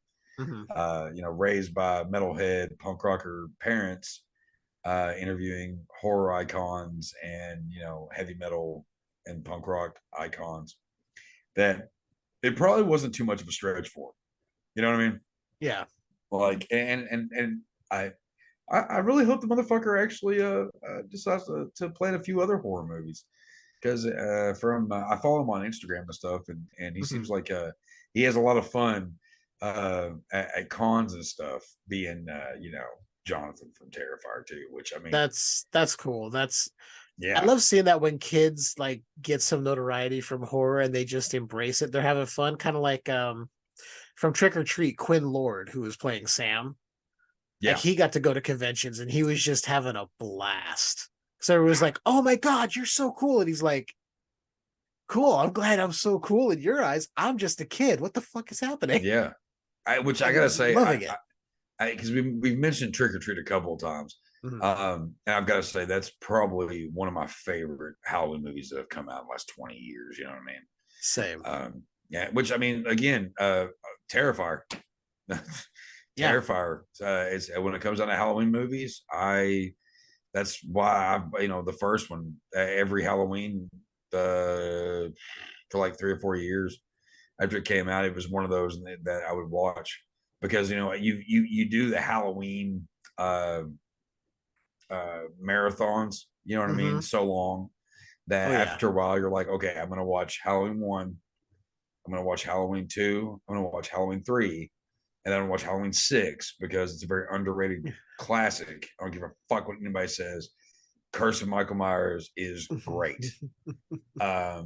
Kiss my ass, hell Satan.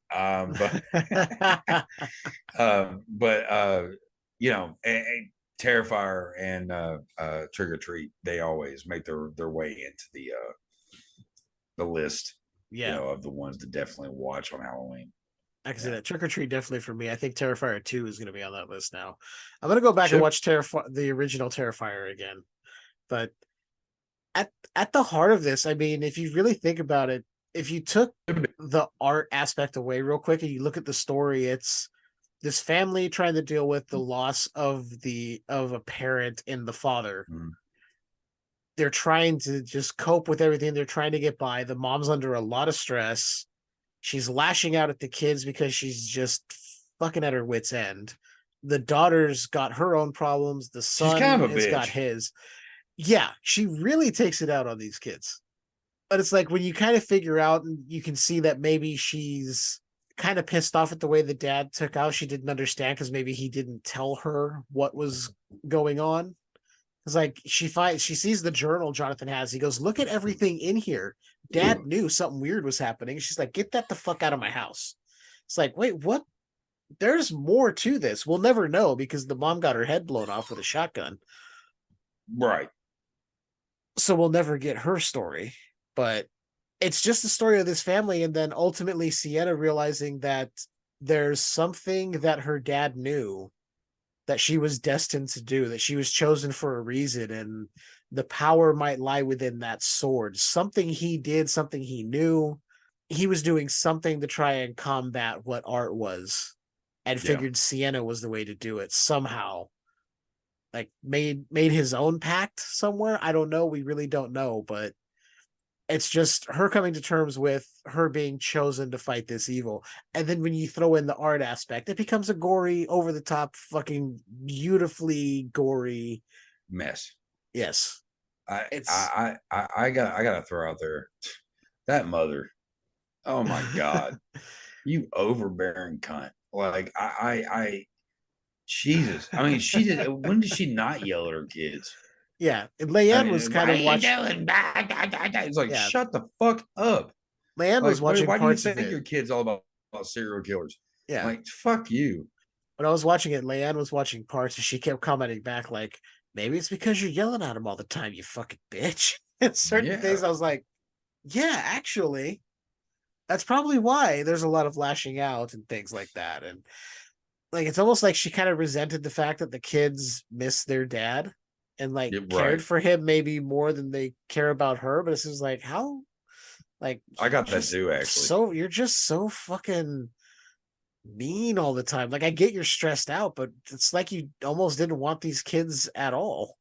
I mean, there's a moment where she apologizes to Sienna, like, "Hey, I'm sorry, I'm just really stressed out over everything." You're like, okay, there's a glimpse, and then right back to 100 again when Jonathan walks in. It's like, what the fuck? What are you doing? Like, shut the fuck up. Like, give people, like, I mean, Like, I get her being on the phone while she's working, you know, she's doing stuff and whatever. And she, you know, I get being aggravated about that. But dude, every scene, this woman is so extreme. She's like my least favorite part of this fucking movie. It's one of the Like, take kills her where down. when it happens, you're like, yeah, I'm okay with that. Yeah. You kind of It's go, like, holy fuck, I wasn't expecting that, but you're like, well, kind of okay with it. I was tired of your character anyway. yeah, like you're kind of a bitch. Like, you know, it's not okay for you to be okay with your parents dying, but in this movie, if your mom was that big of a gun, no, Yeah. I'm not taking it canceled. No, I just, you know, don't kill your parents. I know Matricide that is not a good thing. Ask Norman Bates. yeah, that's true. That's true. A boy's best friend is his mother, though. Right, Mom? I hear that rocking chair. That's really kind of fucked up, man. Yeah, right. That's right, Mother. Yes, blood, Mother, blood. She's not a whore, Mother. No, my mom always when she goes to like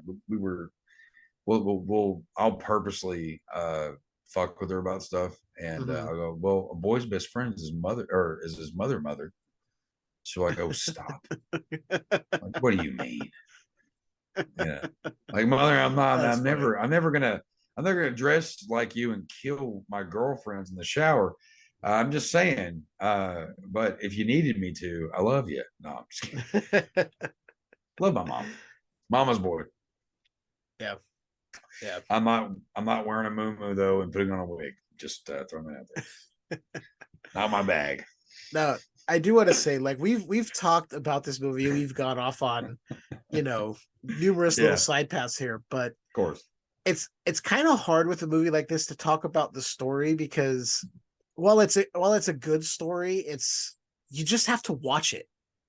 It's really, the story is just basically comes down to, like we said many times, good versus evil. Yeah. It picks up where the first film left off, and it's immediately like you're seeing the stuff of good versus evil throughout. The way she's putting the costume together that she's working on, and the fire in the room that's almost destroying the, you know, her costume. Yeah. The wings that she's been working on are burned up. The rest of her costume is fine, but the wings are done. It's like, oh, the fires of hell were trying to destroy the only presence of the symbol of good that's going to fight art later. But the sword was untouched, which right away you're like, okay, so there's something about the sword that's supernatural. Exactly. Yeah. You're like, it wasn't harmed in the fire. And she calls it out. She's like, no, the sword was fine. Everything else was burned, but nothing happened to it. And the mom was just like, I don't know.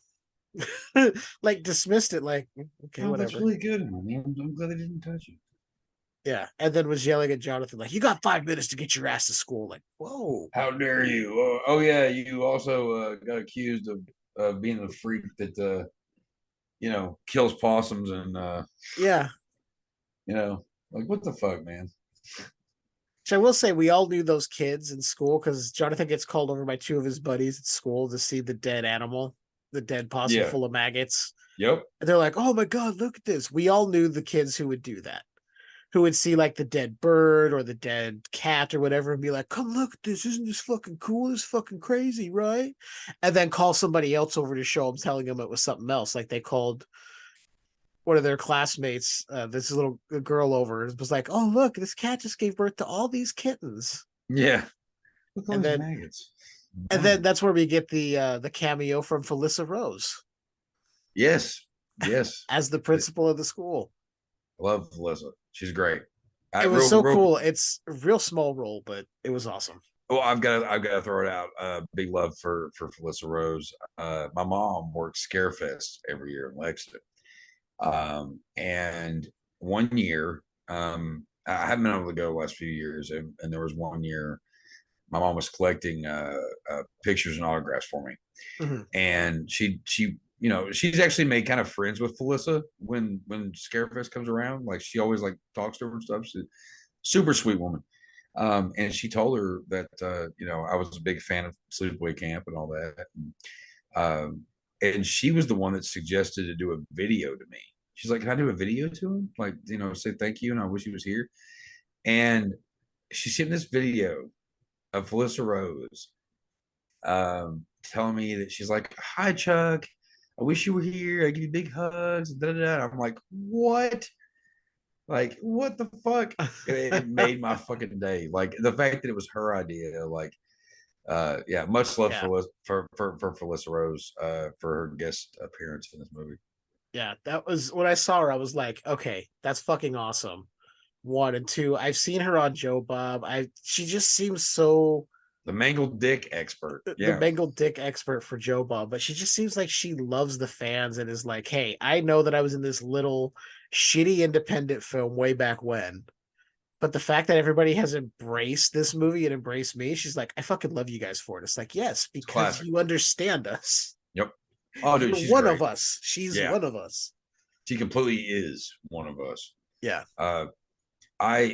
It really sucks because when a couple years ago, I went with a buddy of mine to go stay over at the Jason Lives camp, where Jason Lives was filmed, and right across the lake that we didn't realize at the time was where Sleepaway Camp was filmed. That makes a lot of sense, actually. But if I remember, Evil Dead was also not too far. We were actually passing that too. So we fucked up on that one too, but yeah. Oops. Nice. Yeah. Well, I mean, I think you guys pretty much understand. We both really fucking enjoy Terrifier 2. Love it. I mean, we didn't talk about the final scenes, but I mean, it's one of those movies that's hard to talk about, even though you could break it down. It just needs to be seen. Oh, completely. I think people just need to see it. Yeah. I mean, even if extreme gore is maybe not your thing, look away when it gets a little too extreme and then just watch it for the other aspects of this, because the story is really, it's just a fun movie. And I know that's weird to say about, it's weird to say about a movie that has such, like, this isn't Martyrs, which I just watched a few weeks ago. Martyrs is one of those movies, like, Martyrs is an excellent film. It is beautifully shot. It is so gorgeous to look at, but it is nihilistic and depressing as fuck. It's you don't, if you're already in a bad place in your mind, don't watch that movie. Yeah. Do not watch Martyrs. Yeah. The other side is go ahead. I'm sorry. Go ahead. No, go ahead. I was gonna say was the other side of that is when you have a movie like Terrifier 2 that still has those visceral and dark gore scenes that are just like, oh my god, this is so like realistic and intense, but yet there's so much humor thrown in, and it's really, a lot of it could be lighthearted, like you said, Looney Tunes humor that kind of cuts that tension down. Yeah, like that whole bedroom scene when he jumps back in with a big smile on his face with a bottle of bleach and a canister of salt. You're like, oh, you're kind of like caught off guard. You're like laughing, but you're like, oh, what's he gonna do? Yeah. So it's like comedy and then back to tension, but it's done well enough that I think anyone who's a horror fan, whether you're casual or hardcore, could watch this. And yet you could look away for those more graphic scenes and still enjoy this fun ride of a movie that Leone has put together. Oh, I definitely agree. There's something about it. You just get sucked into it, man. Yeah. It doesn't work for everybody, but I'm glad it worked for me. I'm glad I saw the light. Same here. Because of this one. I am excited for Terrifier 3. Oh, dude, I'm pumped about it. So when that comes out and we finally get a chance to watch it, I think I'm going to have you back on. Oh, definitely. Yeah, just holler. Yeah. Definitely. I'm on call, bro. You just hit me up. I'm like that what was that fucking band called, fuck, never mind. They have a song called I'm on Call, whatever. I'm on call. Kings of Leon. Kings of Leon. Yeah, they have a song called I'm on Call. Yeah. I wouldn't know. So I'm on call. If you want to talk about the Terrifier. Yeah, it's like the one, man. The one of two songs from them I actually like, but yeah. Fucking ridiculous. All right, well, man, this has been a lot of fun. I love our talks, man, especially when we get to talk about a movie we really enjoy that's not called Thunderpants. Or Freddy's Dead. Yeah. At least Freddy's Dead had Robert Englund. There was no Robert Englund in Thunderpants. No, Thunderpants was horrible. But it's okay. It's okay. I forgive you. You actually. I'm bringing you Terrifier 2 as my mea culpa. There you go. There you go. I bring to you, Dawn, on the day of your daughter's wedding, Terrifier 2, in hopes of appeasing you and you forgiving me for my misgivings by making you watch the movie Thunderpants. Oh, Lord. Yeah. But I knew that when we watched that, it wasn't gonna. I knew that whatever movie when I was on Tell Us on the podcast, I knew it was going to be anything normal. So it could have been something better, but I knew it was going to be something kind of shitty. I know. Next time you're on, I'll make sure. Yeah, next time you're on, I'll try to make sure we get something good. But if not, you can always come over here, and we'll find something good. Hey, every time. Yeah, I mean, Freddy's Dead, but it was still fun to talk about. You can still, you can have fun talking about it. I got actually, since I'm on here, I got to say this real quick. Mm-hmm. When we were talking about Freddy's Dead, we brought up Freddy's Revenge a lot, and you know what? I went back and rewatched it, and you're right.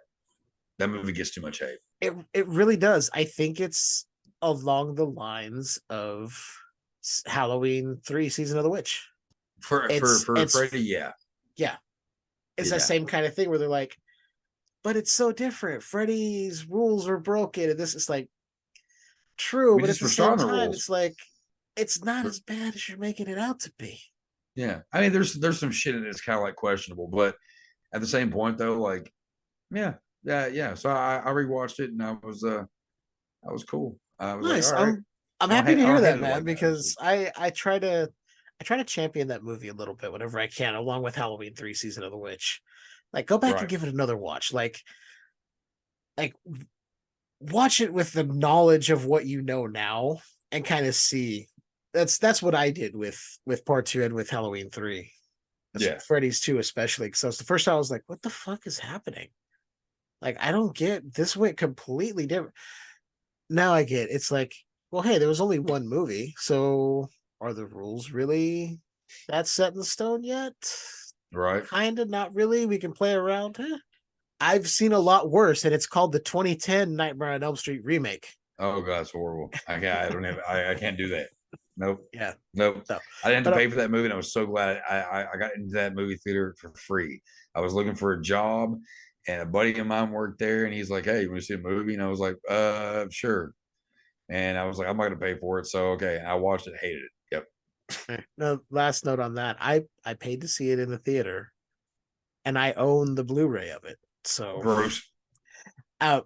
My completionist mind kicked in. I was like, I know I hate it, but I have to have it in the collection. Nope, never owned it. Anyway, Terrifier 2, definite recommend for both of us. Yeah, 2 thumbs up. We say check it out. 2 thumbs up. So, Chuck, before we bid each other adieu, why don't you go ahead and plug away at your stuff, man?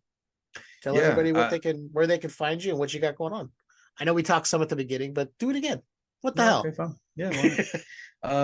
Yeah. So Thirsty, my novella, is out on Amazon, so you can pick it up on Kindle if you're not a paperback person and you like to read shit digital. I've got a couple of things coming out in the near future.